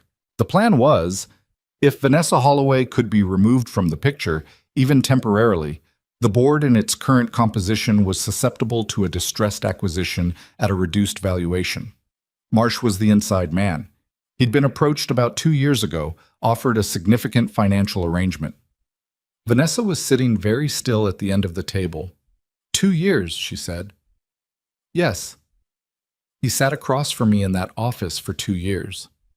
Yes, Reyes said with the direct, unvarnished empathy of someone who delivered hard facts for a living and had learned that softening them didn't help. I'm sorry, Miss Holloway. That's the reality of it. Vanessa looked at the table, looked back up. What do you need from me? Cooperation on document access, financial records, board communications, internal correspondence from the period Marsh was active. Your legal team is already in contact with ours. We also need you to continue operating as normally as possible. We don't want the principal to know we're this far along. You're using her as bait, Derek said, not accusatorially, just naming what it was. Corbin looked at him. We're asking her to maintain her professional profile while we complete the evidentiary phase. That's what I said, Derek said. Corbin studied him for a moment. Reyes made a small sound that might have been the beginning of a laugh that she decided against. Mr. Cross, Corbin said, your presence on Miss Holloway's detail. Have you been officially contracted through the security firm? He's been contracted through the company directly, Webb said. You have a security license? I do, Derek said. He had obtained it 2 years ago before taking the driving job as a practical measure. He produced his wallet, removed the card, slid it across the table. Corbin looked at it, looked at the name, looked at Derek. Something moved in his face. The same thing that had moved in the police officer's face in the parking structure. The specific recognition. Thomas Derek Cross, he said. Yes. Corbin looked at Reyes. Reyes was looking at the folder. We're familiar with your service record, Corbin said, which was a careful sentence that contained more than its words. All right, Derek said. It's a thorough record, Corbin said. I'm aware of what I did, Derek said, not harshly, just closing the door on that hallway before the conversation went down it. I'm here about what needs doing now. What's the timeline on the evidentiary phase? They talked through the operational specifics for the next 40 minutes. When the meeting ended, Reyes caught Derek alone for a moment in the corridor while Corbin was packing the laptop. Corbin's not trying to make trouble, she said. He's thorough, that's all. I know, Derek said. Your record, the classified portion, she paused. He pulled what he could. I don't think he expected what he found. Derek looked at her steadily. It's a long time ago. Some of it was less than 2 years ago, she said. It wasn't a challenge. It was a fact she was laying down carefully, the way you lay something down when you're not sure what surface you're putting it on. Derek was quiet for a moment. I left active consulting work when Lucas started school, he said. I needed to be in one place. I needed a life that had a shape he could count on. Reyes nodded. He's how old? 6. She nodded again, said nothing for a moment, then, You're good at what you do, Mr. Cross. I mean both things, the obvious one and the other one. The other one matters more, he said. I know, she said. That's what I mean. She left.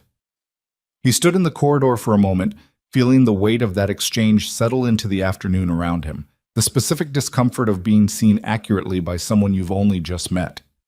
He'd encountered that twice in his life before, once with Sarah, and once with a commanding officer who had written a recommendation letter that Derek had never read, but had been told contained the phrase uncommonly self-aware for someone doing what he does. He went back to the corridor outside Vanessa's office.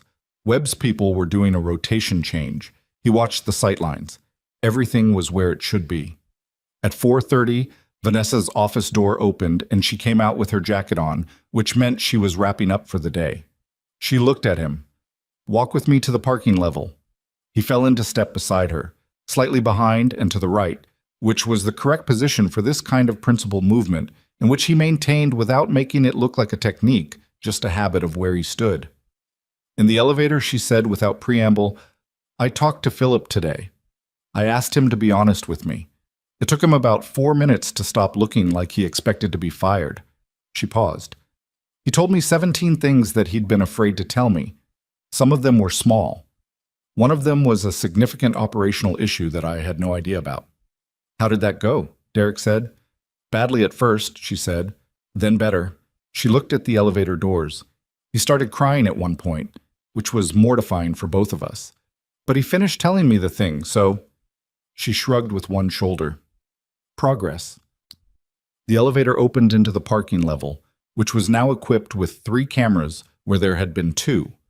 One guard at the entrance, one at the structural column near the stairwell, and a check-in protocol that added about 40 seconds to every exit, but which had been non-negotiable after the incident. Derek's eyes ran the level in the automatic way they did. Clear, clear, clear. The van's absence from column C was still somehow noticeable, the negative space of it.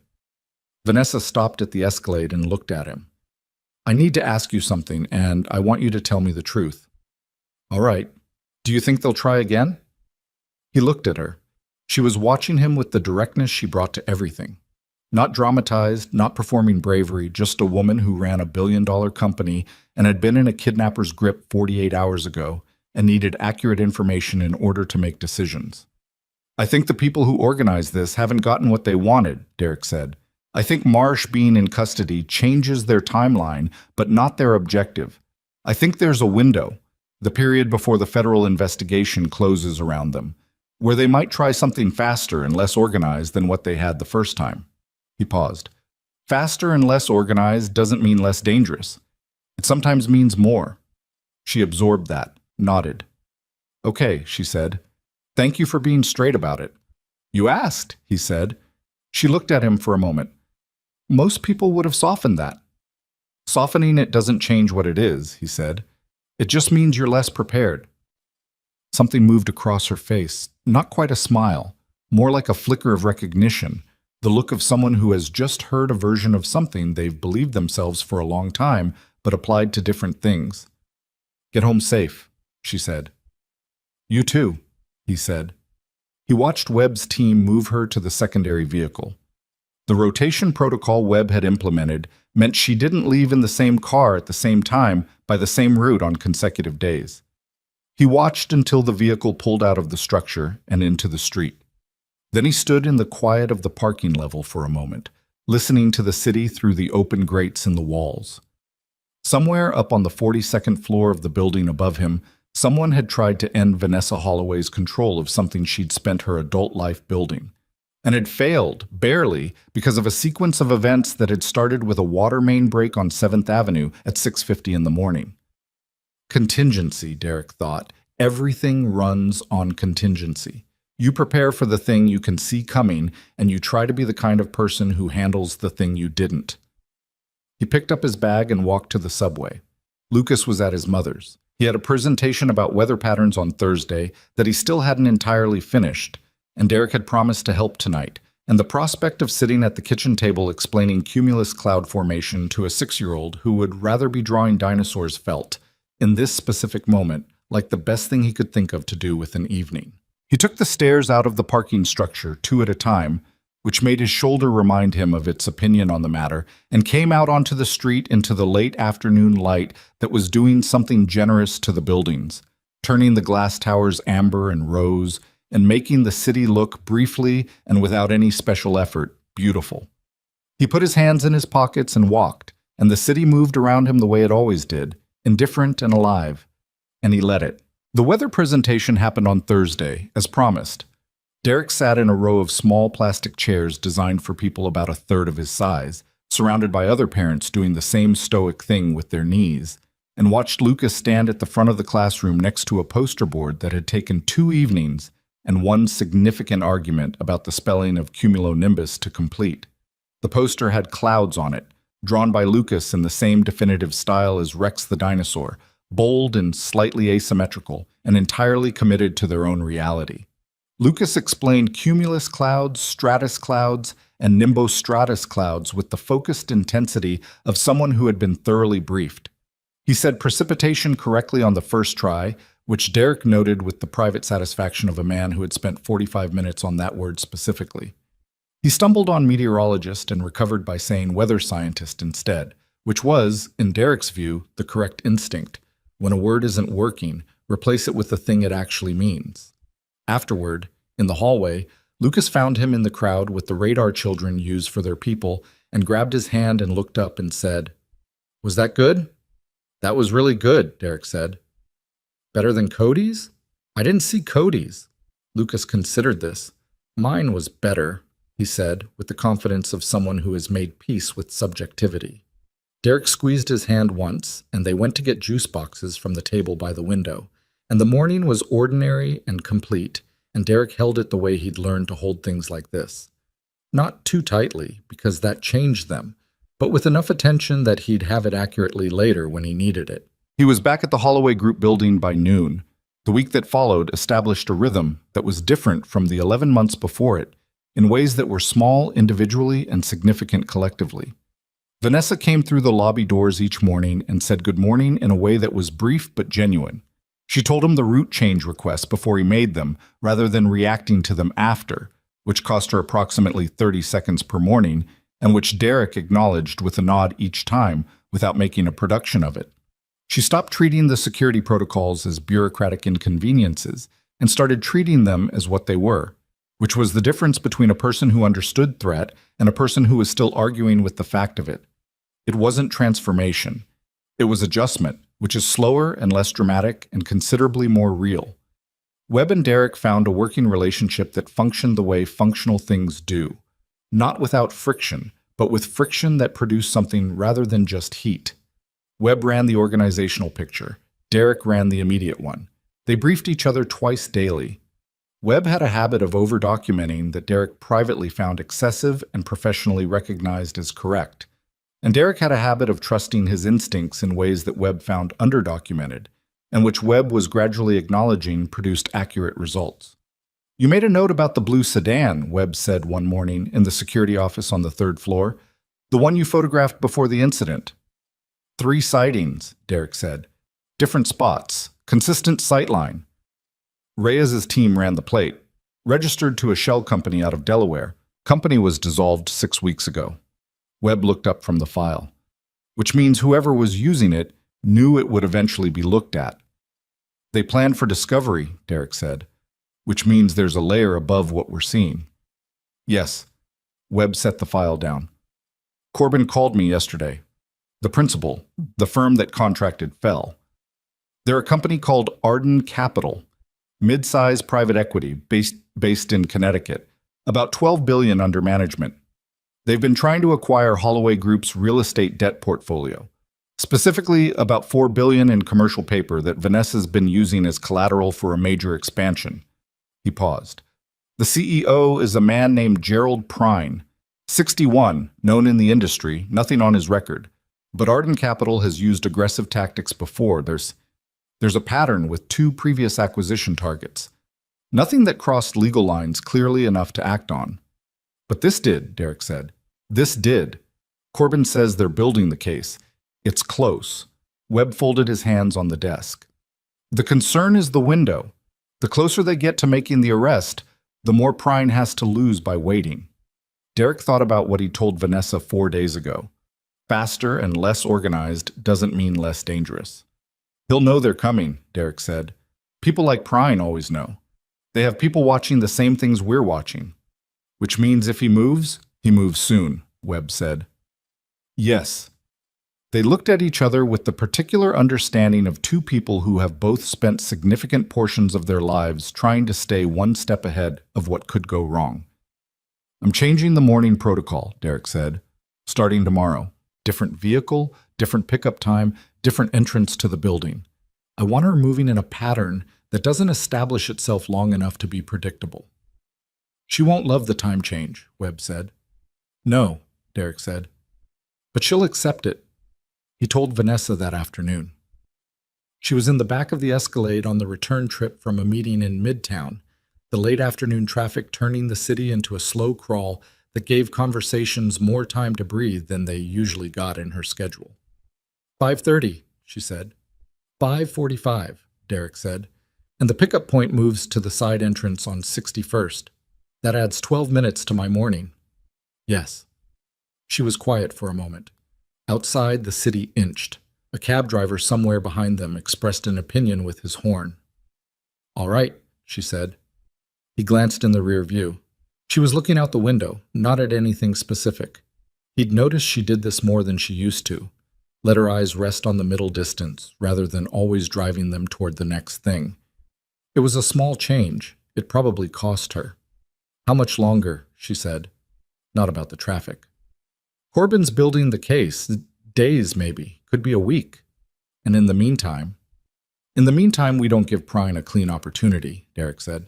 That's all we can control. She nodded slowly. Then, can I ask you something personal? Sure. She seemed to consider how to frame it. When you were deployed in the teams, did you ever get used to living inside a threat that you couldn't fully resolve? Just existing alongside it? He thought about that honestly, the way he tried to think about questions that deserved it. You don't get used to it exactly, he said. You get fluent in it. You learn to keep it in your peripheral vision without looking at it directly all the time. Because if you look at it directly all the time, you can't see anything else. She was quiet for a moment. That's a hard way to live. It's temporary, he said. This specific thing, it has an end. And the other things, she said, the ones that don't? He looked at the traffic ahead, at the city doing what it did, indifferent and constant. You build things around them, he said, things that are bigger than they are. So the peripheral vision has somewhere better to be. She didn't say anything for a while after that. The traffic moved. They made it back to the building at 6:08, later than usual, the sky doing something complicated with orange and gray above the financial district. She got out, stood by the car for a moment. Your son, she said. The presentation. How did it go? He looked at her. It was the first time she'd asked about Lucas directly. He'd mentioned the presentation once, 11 days ago, when he'd laid out his conditions. He hadn't raised it again. It went well, he said. He explained cumulus clouds very authoritatively. The corner of her mouth moved. How old is he? 6. Does he know what you do? The full version? He knows I keep people safe, Derek said. The full version is a conversation for later. She nodded. You're a good father, she said. You don't have to say anything. I've been paying more attention to people lately. It shows. She went inside. He stood by the vehicle and absorbed that for a moment. The specific, slightly uncomfortable feeling of being seen by someone who is learning how to look. The call came on a Saturday. Derek was in his mother's backyard, which was a narrow strip of urban space that Eleanor had transformed over 20 years into something that defied the soil it was growing in. Tomatoes in October that had no right still being on the vine, a fig tree that had survived 3 winters through what Derek suspected was sheer stubbornness on his mother's part, a section of raised beds that Lucas had partially claimed for purposes that remained unclear but involved a lot of digging. Lucas was currently excavating something near the fig tree with a hand spade, providing a running commentary on what he expected to find. So far, nothing, but he was optimistic. Derek's phone buzzed. Webb. We've got movement, Webb said when Derek picked up. Corbin flagged it. Prine made 2 calls this morning from a burner. They tracked the signal. One to a number associated with a private security contractor, different from Fell's operation. One to Marsh's personal attorney. Derek was already standing up straighter. Marsh's attorney. Yeah, which is interesting because Marsh is in federal custody, and his attorney has no business taking personal calls about his client from the CEO of a competing firm. Webb's voice had the clipped, focused quality of someone who'd shifted into operational mode. Corbin thinks Prine is signaling something to Marsh, possibly trying to coordinate a timeline before the federal case closes. Which means he's moving up his own timeline, Derek said. That's Corbin's read, yes. They're trying to get a judge to sign the arrest warrant today. But today is Saturday, and the federal machinery moves at its own pace on weekends. And Prine knows that too, Derek said. Yes. Derek looked at Lucas, who was holding up a bottle cap he'd found in the dirt, and examining it with the gravity of an archaeologist at a significant site. What's Vanessa's location? Derek said. Her apartment. She said she was working from home today. We have building security on. She's got our camera feeds active. A pause. Derek, we don't have a specific threat. This is pattern analysis and inference. I know, Derek said. Call Webb's team for the building. I'm coming in. It's Saturday, Webb said. You've been on since Monday. Call the team, Derek said. He told his mother, who looked at him with the face she made when she was not going to say the things she was thinking, and he kissed Lucas on top of his head. Lucas, absorbed in the bottle cap, said bye, Dad, without looking up, and he took the subway into Manhattan with his bag and the particular focused calm that settled over him when something that had been a probability became something more immediate. He was in the lobby of Vanessa's building by 10:45.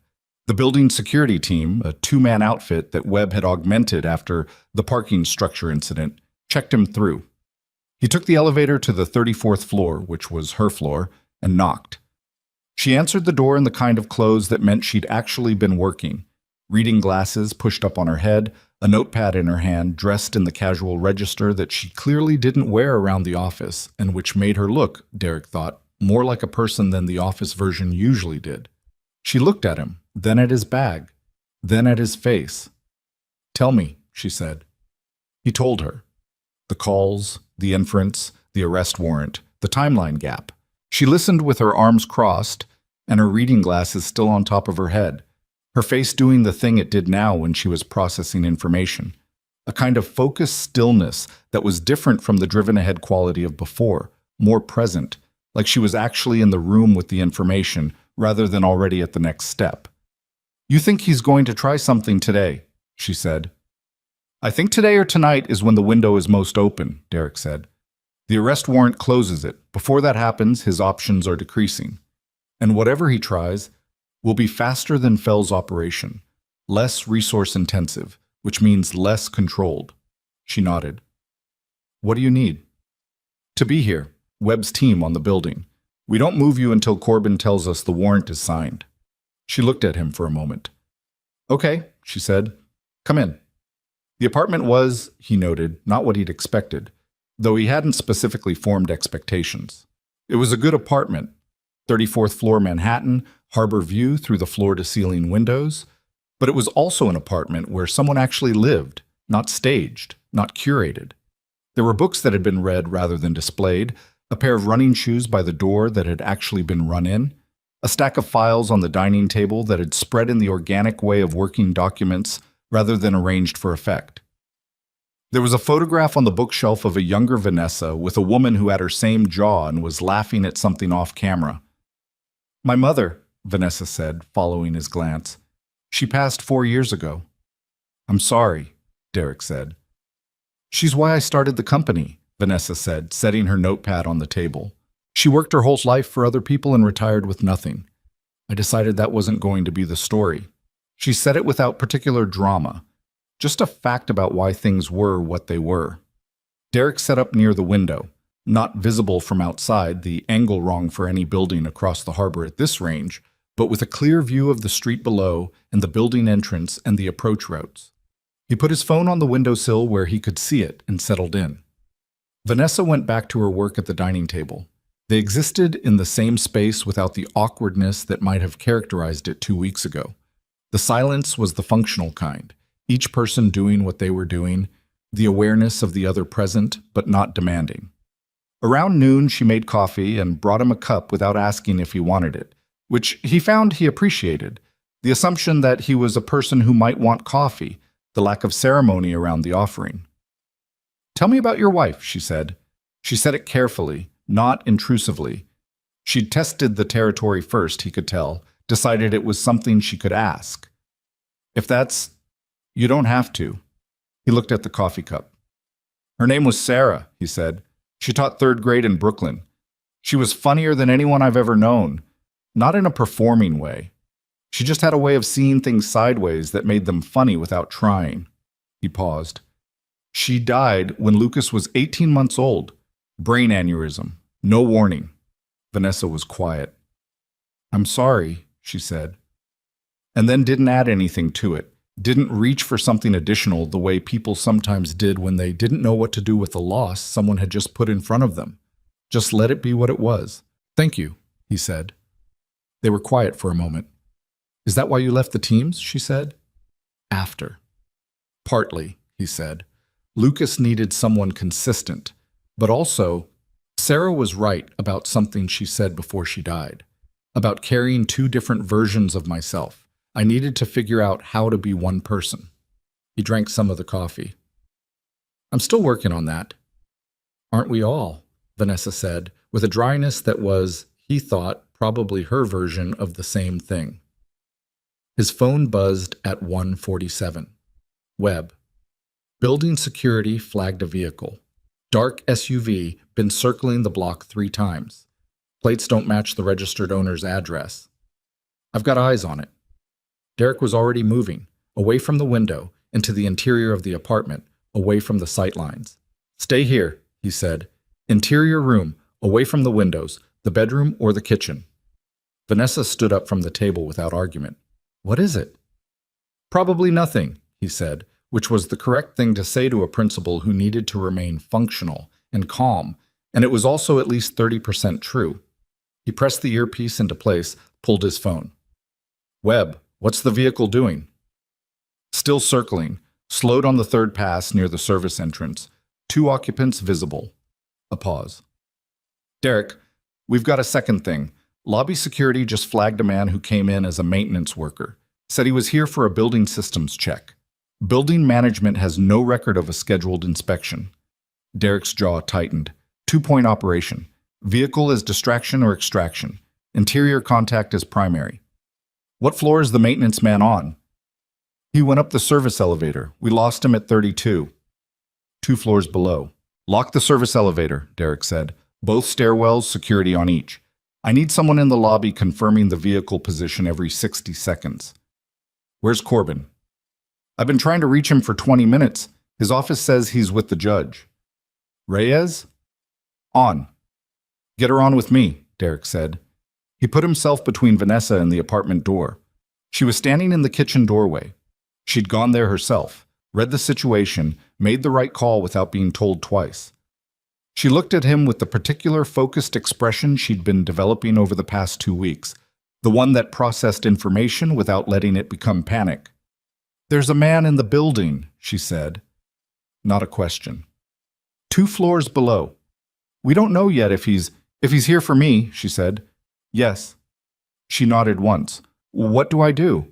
Stay in the kitchen, low, away from the door. If I tell you to go into the pantry, you go immediately, no questions, and you stay there until I tell you it's clear. Understand? Yes. Vanessa. He used her first name without thinking, and something in her expression registered it. Not the name itself, but the directness of it, the way it meant I need you to be here with me right now, all the way. Nod if you understand. She nodded. He positioned himself beside the apartment door, not behind it, beside it, off the hinge side where a door opening inward wouldn't give him away. Webb was in his ear. Reyes was coming on. The vehicle had stopped on the service street side. 1 occupant still in it, 1 unaccounted for. The hallway outside was quiet. 30 seconds passed. 60. His phone buzzed silently on his wrist. Webb's signal, which meant something had changed. He pressed his earpiece. Talk to me. Stairwell camera on 33 just went dark, Webb said. Manual disabling, someone cut the connection at the junction box. That's not a maintenance check. Position? Derek said. 33 landing, east stairwell, which puts him 1 floor below and 1 staircase over from your position. Derek ran the building layout he'd memorized 3 days ago when he'd first started thinking about this scenario. East stairwell came out into the 34th floor corridor at the far end from the elevator bank. Vanessa's apartment was Unit 34C, which was mid-corridor, which meant the approach from the east stairwell gave someone about 40 feet of open corridor. He made a decision. Webb, I need your building security person on the 34th floor at the west end of the corridor in 90 seconds. Not engaging. Positioning. I need the corridor covered at both ends. He's 2 floors down, Webb said. Getting there. Reyes, Derek said. I'm here, Reyes said through the earpiece, and the steadiness of her voice was something he registered and was glad of. I need a unit to the building now. I don't have a confirmed threat yet, but the pattern is, I've already got people rolling, she said. 3 minutes. 3 minutes. He looked at the kitchen doorway. Vanessa was where he'd told her to be. Crouched near the counter, below the sightline of the kitchen window, watching him. He held up 3 fingers. She understood. She nodded. The hallway outside was still quiet. Then it wasn't. The sound was small and specific, the soft mechanical sound of something interacting with the lock on the apartment door. Not a key. Something else. Someone who knew what they were doing with the door, working it from the outside with the unhurried confidence of a person who had done it before and expected to be on the other side in under 30 seconds. Derek flattened himself against the wall beside the door frame. He thought, in the fragment of a second that exists between decisions, about the parking structure, about 3 men down, 1 van, 1 who got away, about the fact that the man who had gotten away, Marcus Fell, was in federal custody, and this was someone else, a different layer, Gerald Prine's contingency for when the contingency failed. The door opened. The man who came through it was careful. He came in low and fast and kept to the hinge side, which was the right instinct and would have been effective against most people. It was not effective against Derek, who was not on the hinge side and who was already moving before the door had finished its arc. What followed lasted approximately 11 seconds. The man was good, better trained than 2 of the 3 in the parking structure, more controlled, someone who fought back in a way that was technical rather than reactive. He got Derek's shoulder, the bad one, on the second exchange, a deliberate move, which meant he'd been briefed, which meant Prine's intelligence on Derek was better than Derek had assumed. The white bolt through his vision was the same as before, and the same as the time before that, a familiar companion by now, and he did what he'd done the previous times, filed it for later and kept moving. The man ended up against the wall beside the window. His weapon was on the floor 3 feet away. His wrist was in a position that made reaching for it a non-option. He was breathing hard and looking at Derek with an expression that had moved through several phases in 11 seconds and had arrived at a kind of involuntary professional respect that Derek recognized. "Don't," Derek said. "Simple." The man stopped. Reyes came through the apartment door 40 seconds later with 2 uniformed officers behind her. She looked at the man against the wall, looked at Derek, looked at the weapon on the floor, and said, "You all right?" "Shoulder," Derek said.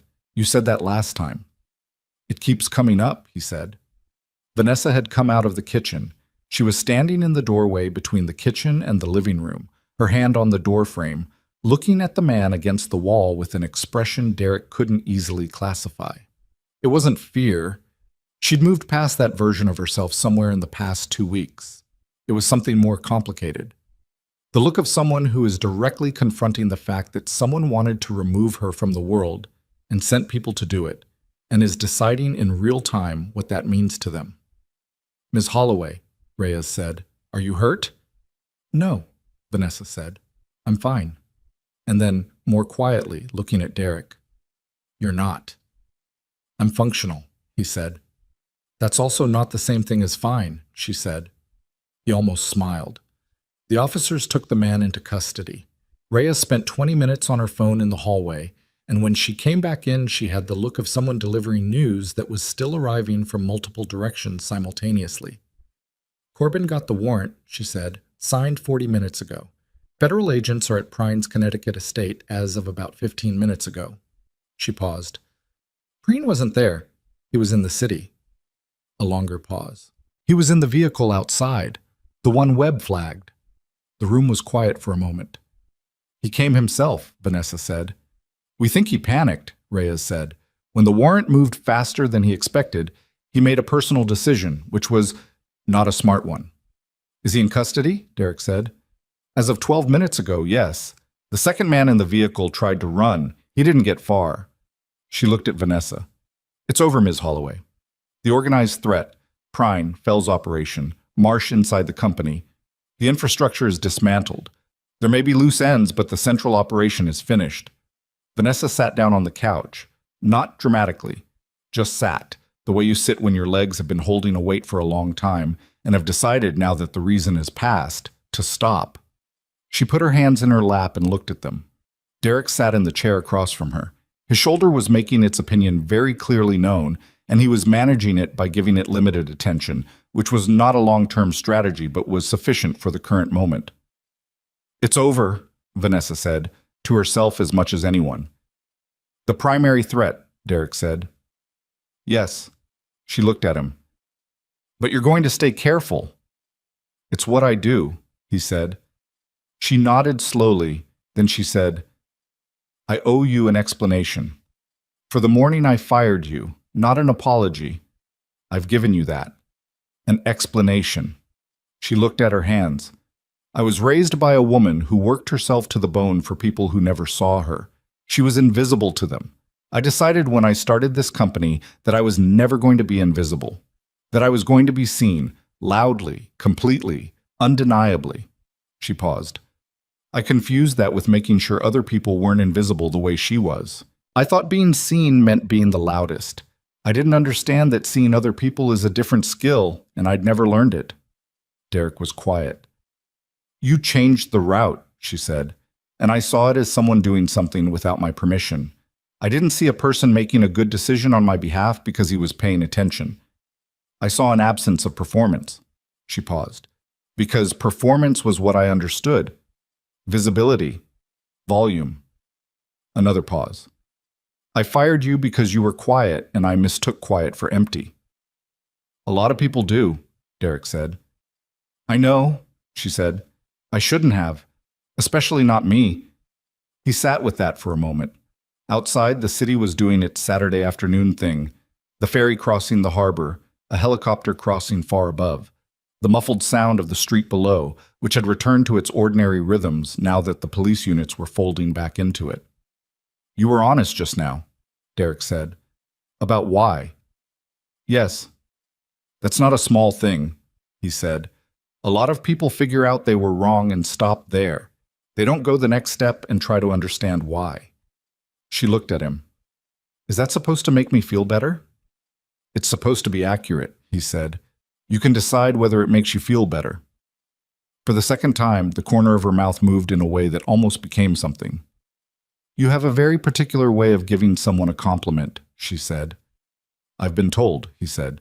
Reyes wrapped up her preliminary interview with Vanessa at around 4 o'clock, took Derek's account for the second time in a week with the same professional thoroughness as the first, and left them both with the instruction to be available for follow-up and the acknowledgement that, given everything, they both probably needed to go sit somewhere quiet. After she left, Derek called Webb and ran through the status. Building security status, vehicle reports, confirmation that the operational threat had been formally neutralized from Corbin's team. Webb sounded like a man who hadn't slept well in 2 weeks and had just been given permission to try. Take the weekend, Derek said. You too, Webb said. He called his mother. Lucas answered, which meant Eleanor had let him answer the phone, which she only did when she was in the kitchen and couldn't get to it before he did. Dad, Grandma said you had to work, but I found something in the garden. What did you find? A rock, Lucas said. But it's a special rock. It has lines on it. Lines like what? Like a fossil, maybe, Lucas said. Or like a really cool regular rock. Grandma says it's probably a regular rock, but I think it's a fossil. We'll look it up when I get home, Derek said. You're coming home? Yeah, bud, I'm coming home. Okay. A pause. Was today bad? Derek looked at the apartment around him, at the window with the harbor view, at the reading glasses still on top of Vanessa's head where she'd pushed them 3 hours ago and never moved them, at his bag by the door with the things in it he'd needed and used and was going to go home and put away again. It was a lot, he said, but it's okay now. Good, Lucas said, with the simple finality of someone who considers this matter resolved. Can we have pasta tonight? Grandma said maybe pasta. Pasta sounds perfect, Derek said. He hung up. Vanessa was watching him from the couch and, not intrusively, just the natural attention of someone who is in the same room and has nothing left to manage. Go home, she said. Please. Webb's team has the building. I know. Go home to your son. A pause. That's not optional. That was a condition you set when you came back, and I'm holding you to it. He looked at her for a moment. At the woman who had, in 2 weeks, shifted something in herself. Not completely, not without cost, not in the clean way that stories sometimes wanted things to shift, but genuinely in the way that actually mattered, which was one hard conversation at a time, one moment of paying attention where before she hadn't. I'll be back Monday, he said. 6:45, she said. 5:45, he said. Side entrance. She made a face. Right, she said. 5:45. He picked up his bag, checked the corridor out of habit, and took the elevator down. In the lobby, he nodded to the building security team and pushed through the glass doors onto the sidewalk. The afternoon had softened into early evening, the light going golden the way it did in October in this city, the harbor visible between buildings 2 blocks south, the whole long ordinary evening stretching out ahead of him in the direction of Queens, and a 6-year-old with a rock that was probably not a fossil, but which they were going to look up anyway because that was the kind of thing you did.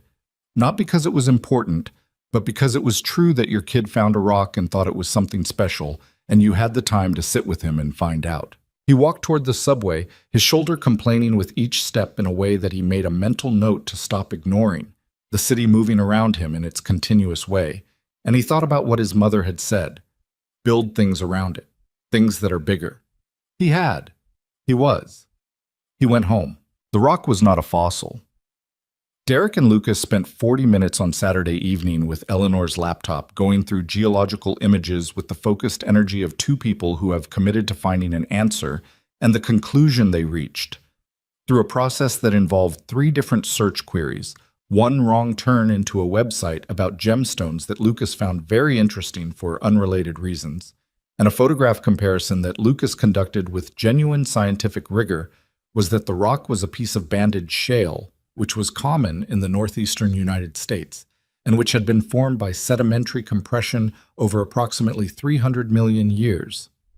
Lucas received this information with the expression of someone reconciling themselves to a reality that was less dramatic than hoped, but more interesting than expected.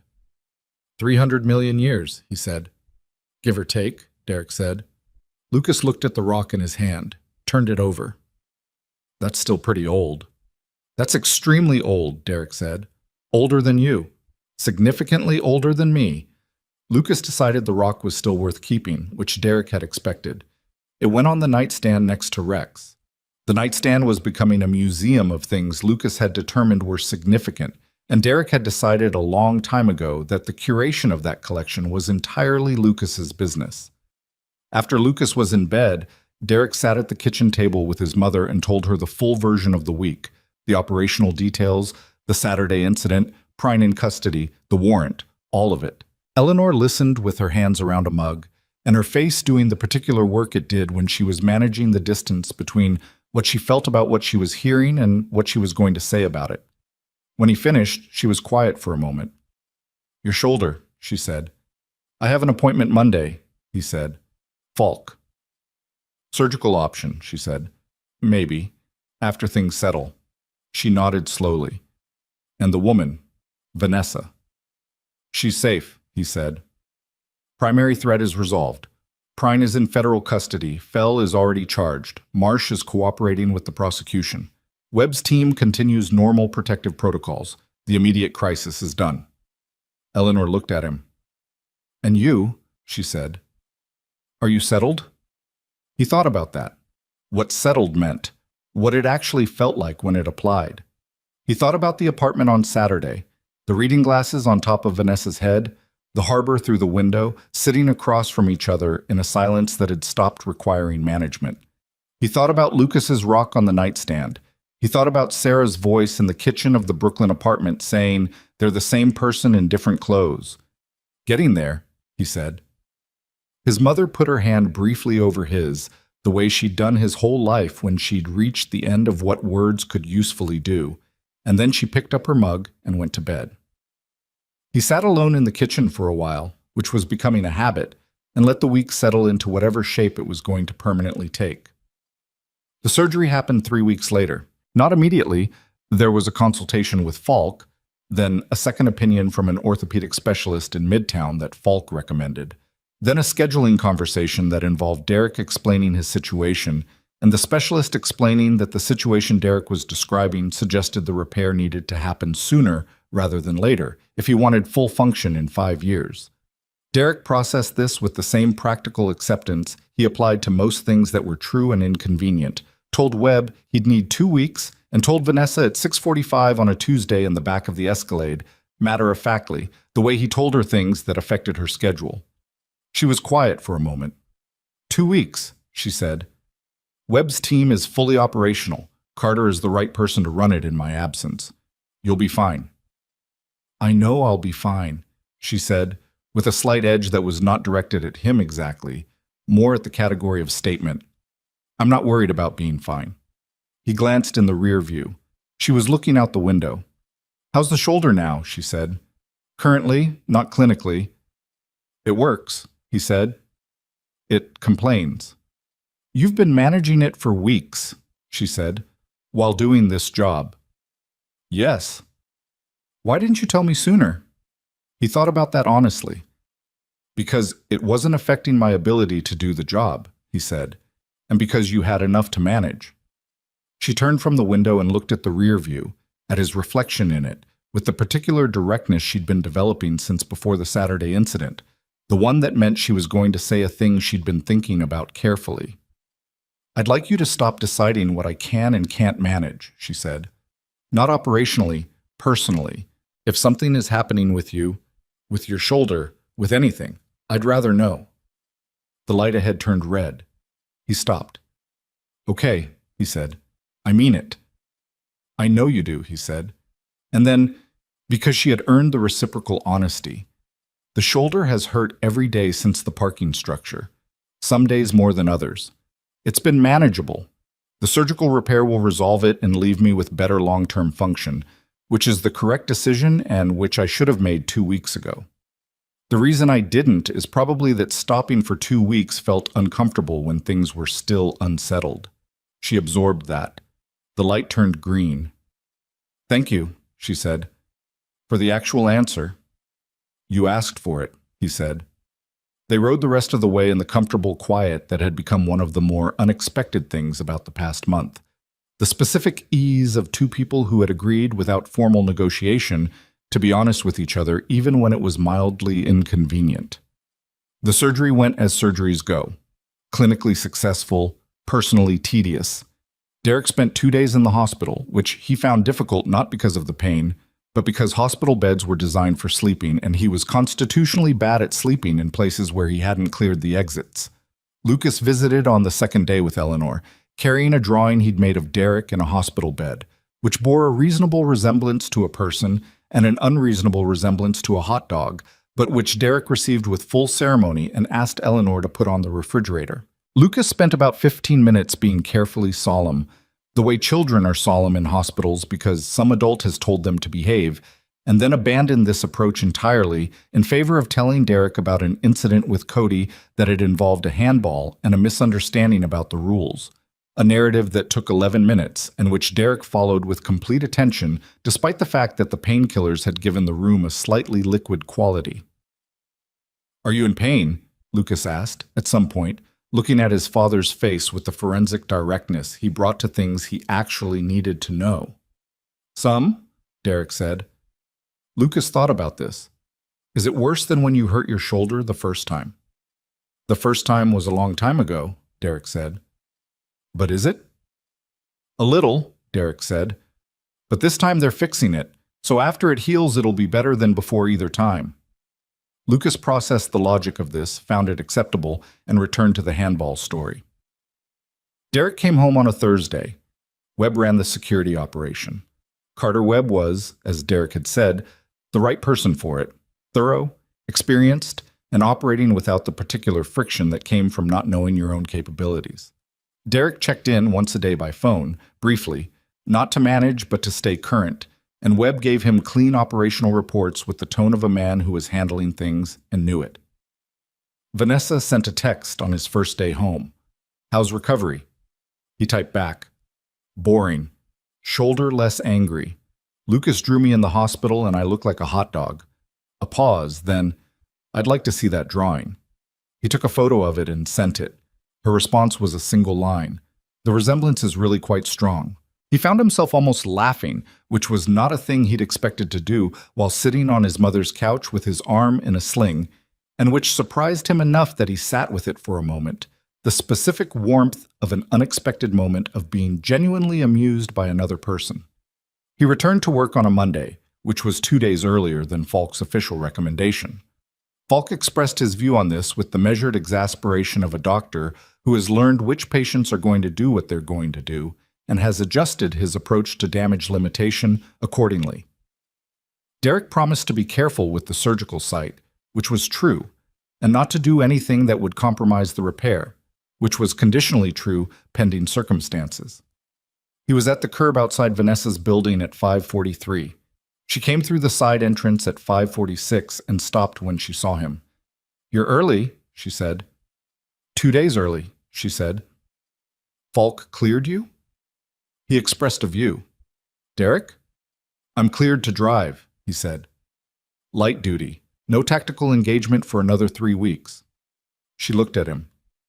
"And you think that's sufficient?" "The primary threat is resolved. The operational environment is stable. I'm here to drive and observe, not engage." He held the door open. "Good morning, Ms. Holloway." She looked at him for another moment with the expression she got when she was deciding whether to push and had concluded it wasn't worth the morning. She got in. They rode toward the financial district in the early dark of a November morning, the city quiet in that particular way it got before 7. Not empty, it was never empty, but slower, the night shift handing off to the day shift in the gradual way of things that have been running continuously for a long time. "I did something while you were out," Vanessa said at the first light. "What did you do?" "I met with every department head individually, not about performance, not about targets." She paused. "I asked each one of them to tell me something about their team that they thought I didn't know, something they'd been afraid to bring up." He watched the light. "How did that go?" "The first 3 thought it was a test," she said, "gave me careful political answers. The 4th one, her name is Diana, she runs the analytics team, she's been with the company for 5 years. She told me 3 things in a row and then started crying because she thought she was going to be fired for saying them." "Was she?" "Obviously not." A pause. "One of the things she said was that her team had identified a risk in the Marsh-related accounts 18 months ago and flagged it internally, and it never went anywhere. And she'd assumed I'd seen it and made a different call, and she hadn't felt safe questioning that assumption." The light changed. He drove. "If I'd known that," Vanessa said, 18 months ago, if someone had felt safe enough to bring it to me directly, Marsh's operation might have been found before it became what it became." She said it in the flat way of someone who has looked at a fact they don't like until they can see it clearly. "People around me had information I needed, and they were too afraid to give it to me, and I created that. Not intentionally, but I created it."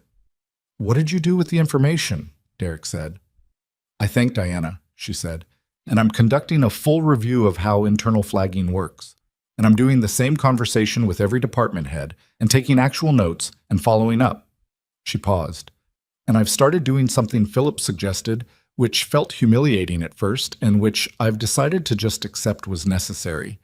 He sends me a weekly summary of what people in the company are actually worried about, anonymized.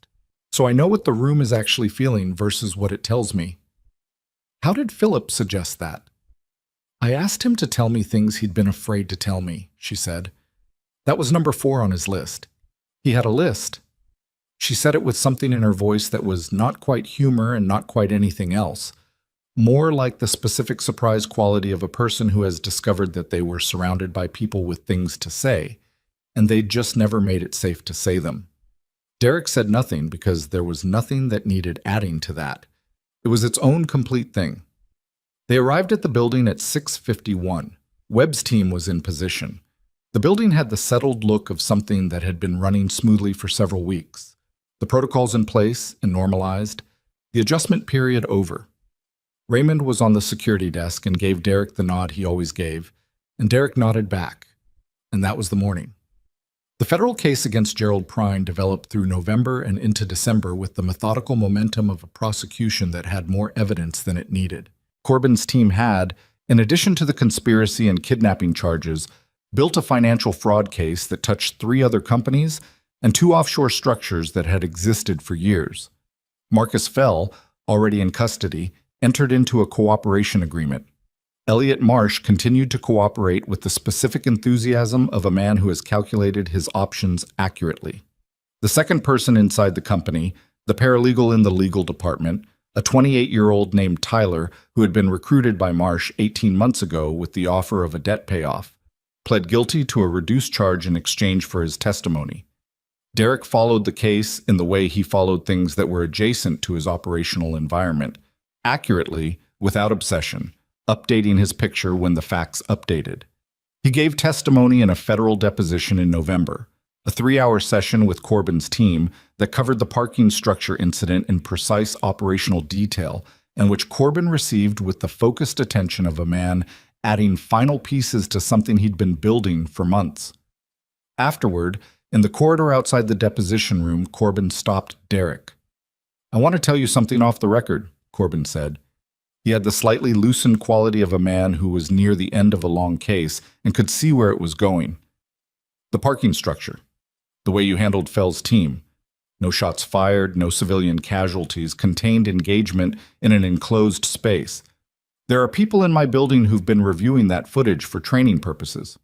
Derek looked at him. "I hope it's useful," he said. "It is." Corbin paused. "I also want to say, and this isn't official, this is me. What you did for Ms. Holloway, first in the parking structure and then on Saturday. She told me you came in on your day off because you read a threat pattern and made a call. That's not a job. That's something else." "It was the right thing to do," Derek said. "That's all it was." Corbin looked at him for a moment with the evaluating expression of a man who has spent a career trying to read people. "Yeah," he said. "That's what she said you'd say." December arrived the way December arrived in New York. Abruptly, the city suddenly hung with lights and the cold acquiring an edge that felt intentional rather than seasonal. Derek drove Vanessa to end-of-year board meetings and investor calls and the various obligations that accumulated at the close of a year that had contained, by any measure, more than the average quantity of consequential events. The company's governance had been restructured. 3 board members had resigned. 2 were under separate investigation. Vanessa had brought in 2 new independent directors with backgrounds in operational oversight, which was a choice that said something about what she was trying to build. The kind of structure that could check itself. It wasn't comfortable. She mentioned once, in the car, that the new directors asked hard questions and that she was still getting used to that, to having people in the room who pushed back. But she said it with the tone of someone who had decided that discomfort was a reasonable price for accuracy. She also promoted Philip. She told Derek about it on a Wednesday morning, slightly ahead of schedule, in the way she sometimes mentioned things now that had no operational significance, but which she wanted to say. "Operations coordinator," she said, "with direct access to my schedule and a standing invitation to tell me when he thinks I'm wrong." "How did he react?" Derek said. "He cried again," she said, "which I'm beginning to understand is just how Philip processes large positive emotions." "That's not a bad way to process them," Derek said. She was quiet for a moment. "He's very good at his job," she said. "He was good at it before. I didn't see it. I saw someone managing me well. I didn't see someone with actual capability and ideas and a perspective that was valuable." A pause. "I was looking at what people did for me instead of who they were." "Most people do," Derek said. "I know," she said. "I'm trying to do it less." The Friday before Christmas, Vanessa asked him something she had clearly been deciding whether to ask for a while. They were in the car, returning from a morning meeting, the city doing its December thing, crowded and lit and smelling of pretzels and cold air, and she said, without the usual lead-in, "Would it be inappropriate to invite you and your son to the company holiday party?" He was quiet for a moment. "Not as staff," she said. "I know how that sounds. I mean, I don't know what word to use. As people I'd like to be in the same room with." She paused. "Lucas is welcome. There's a family section. Eleanor, too, if she'd like." Derek thought about it. About the line between professional and whatever the thing was that existed now. Not friendship exactly, because that word was too easy and too small for something that had been built out of 2 people having their assumptions about each other demolished, and then choosing to stay anyway.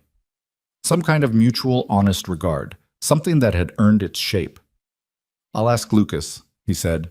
Lucas, informed that there was a party with food and the possibility of other kids, and the option of a tie which he could choose himself, confirmed his attendance with an enthusiasm that settled the matter. The party was on a Thursday evening in the company's top-floor event space, which had the harbor view from 42 floors up and which had been decorated by someone with taste and a reasonable budget. Understated, well-lit, the kind of space that made people look like the best version of themselves in it. Derek arrived with Lucas and Eleanor at 6:30, which was early, which was his habit. Lucas was wearing a navy tie that he had selected himself and which he was treating with great ceremony.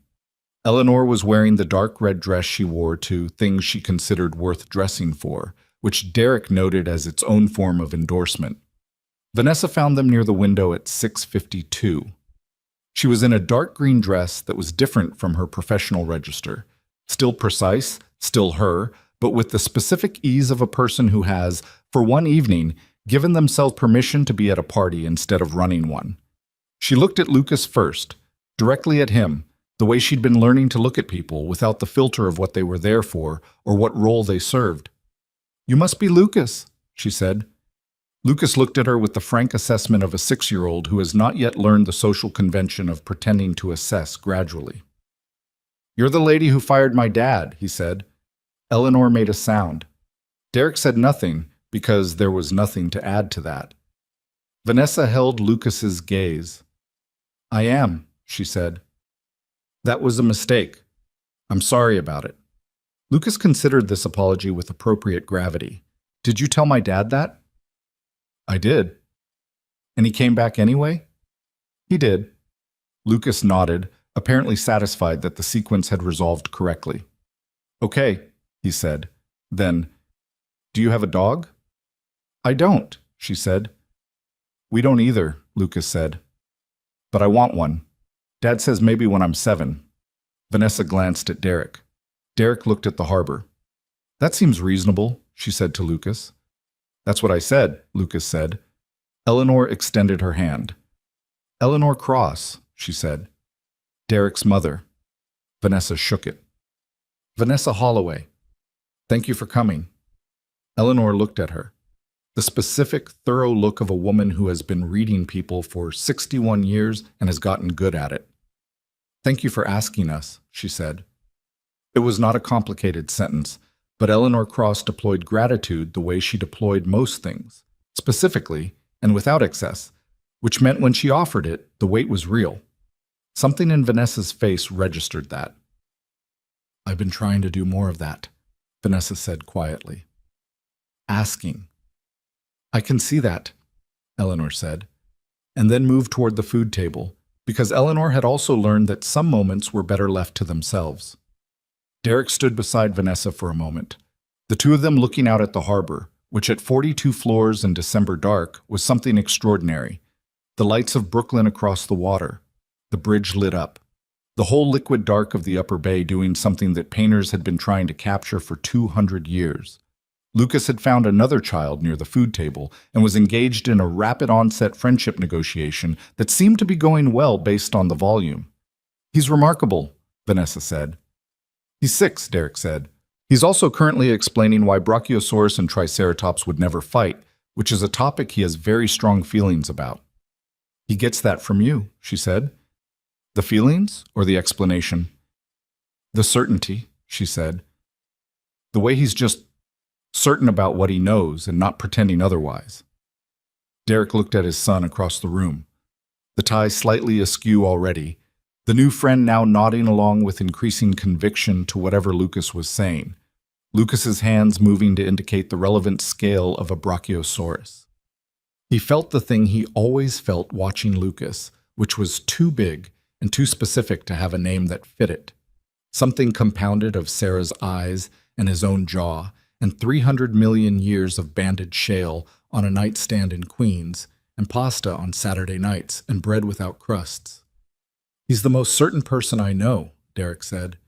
"He hasn't learned yet to doubt himself out of things." "Do we ever come back from that?" Vanessa said.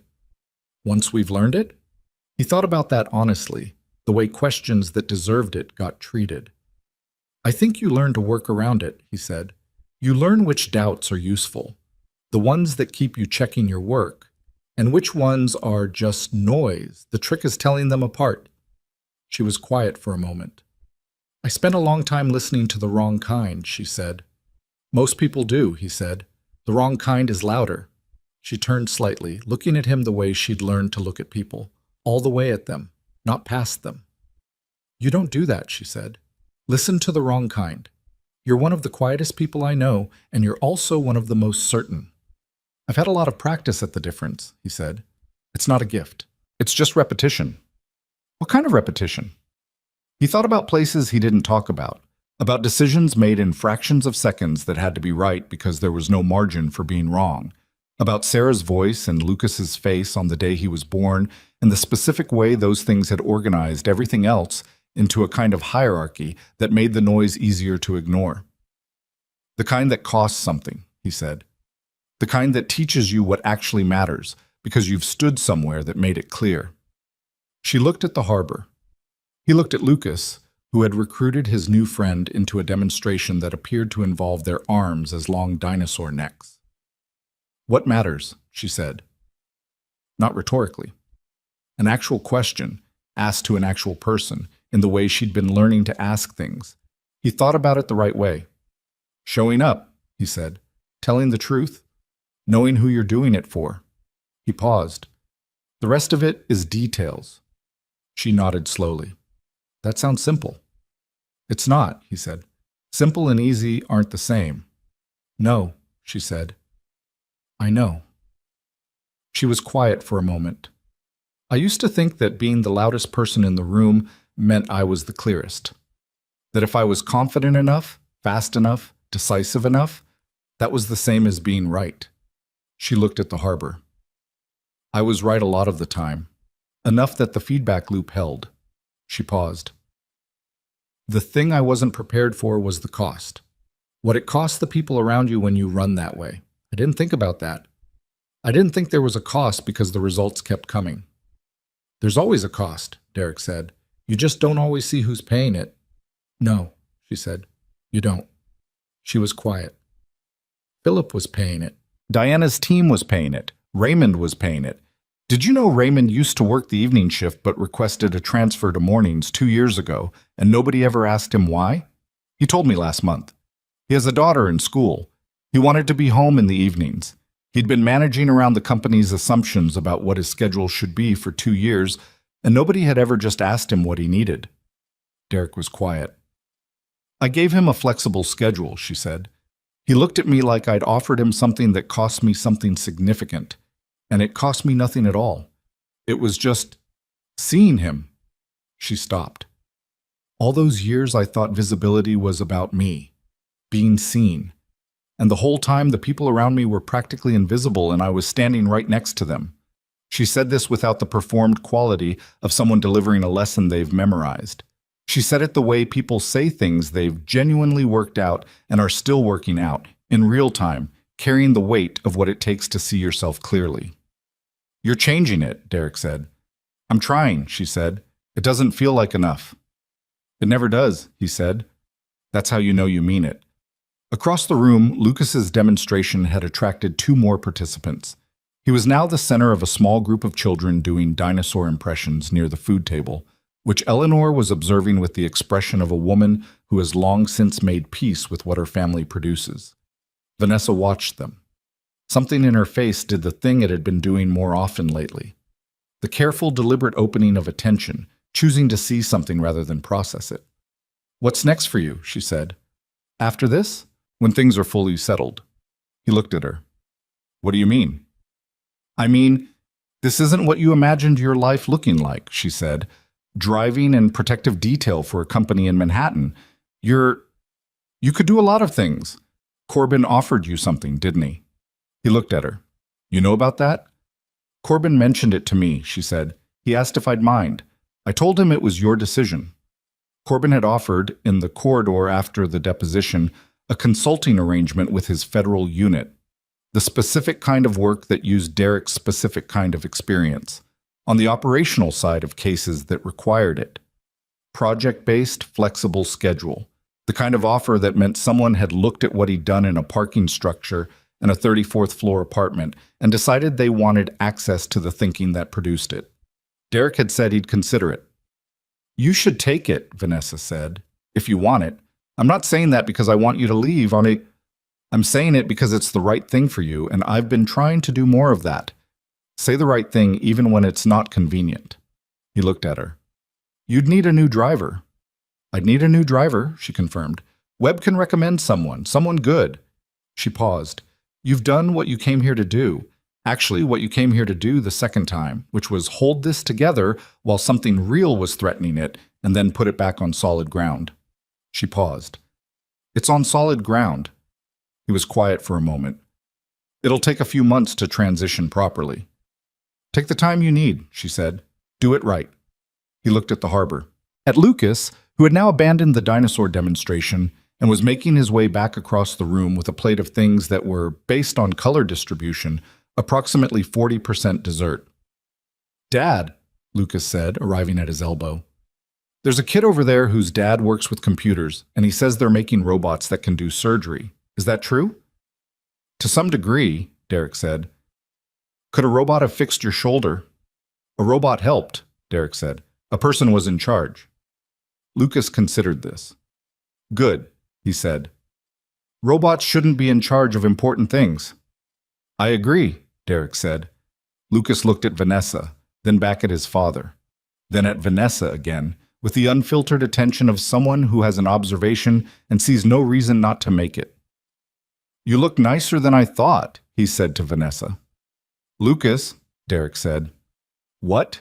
Lucas said, genuinely confused by any objection to an honest compliment. Vanessa looked at Lucas with an expression that was unmistakably an actual smile, not the managed professional version that Derek had seen occasionally across the rearview mirror, but the real one, the one that was slightly unguarded and surprised at itself. Thank you, she said. You look very nice yourself. That's a good tie. Lucas looked down at the tie with the satisfaction of someone whose choices have been validated. I picked it myself, he said. It shows, she said. Lucas accepted this, added it to his internal record, and went back toward the food table with the plate he'd apparently decided needed supplementing. Derek and Vanessa stood beside each other in the particular quiet that follows an exchange like that, the kind that is small and real and contains more than it appears to. He's going to be something, Vanessa said. He already is, Derek said. She nodded. They stood for a while in the comfortable quiet, two people who had arrived at each other through the worst versions of circumstances and had managed, on the other side of it, to find something worth keeping. Not a friendship shaped by ease, but by the specific honesty of people who had seen each other in difficult moments and hadn't looked away. Later, on the way home, Lucas fell asleep in the back seat of the car before they reached the bridge, the navy tie loosened and slightly askew, his head against the window, the bandaged shale rock, which he'd insisted on bringing, held in one hand. Eleanor sat beside him, watching the city give way to the bridge, and then to the outer borough dark. Derek drove. The city went by outside the windows. The same city it always was, continuous and indifferent and full of people doing the hard daily work of being human, which mostly looked like nothing and was almost always something. He thought about the morning 11 months ago when he'd first pulled the Escalade to the curb outside Vanessa Holloway's building 13 minutes early, the way he always was, checking the route twice before leaving because that was who he was and had always been and would continue to be regardless of what anyone in any room made of it.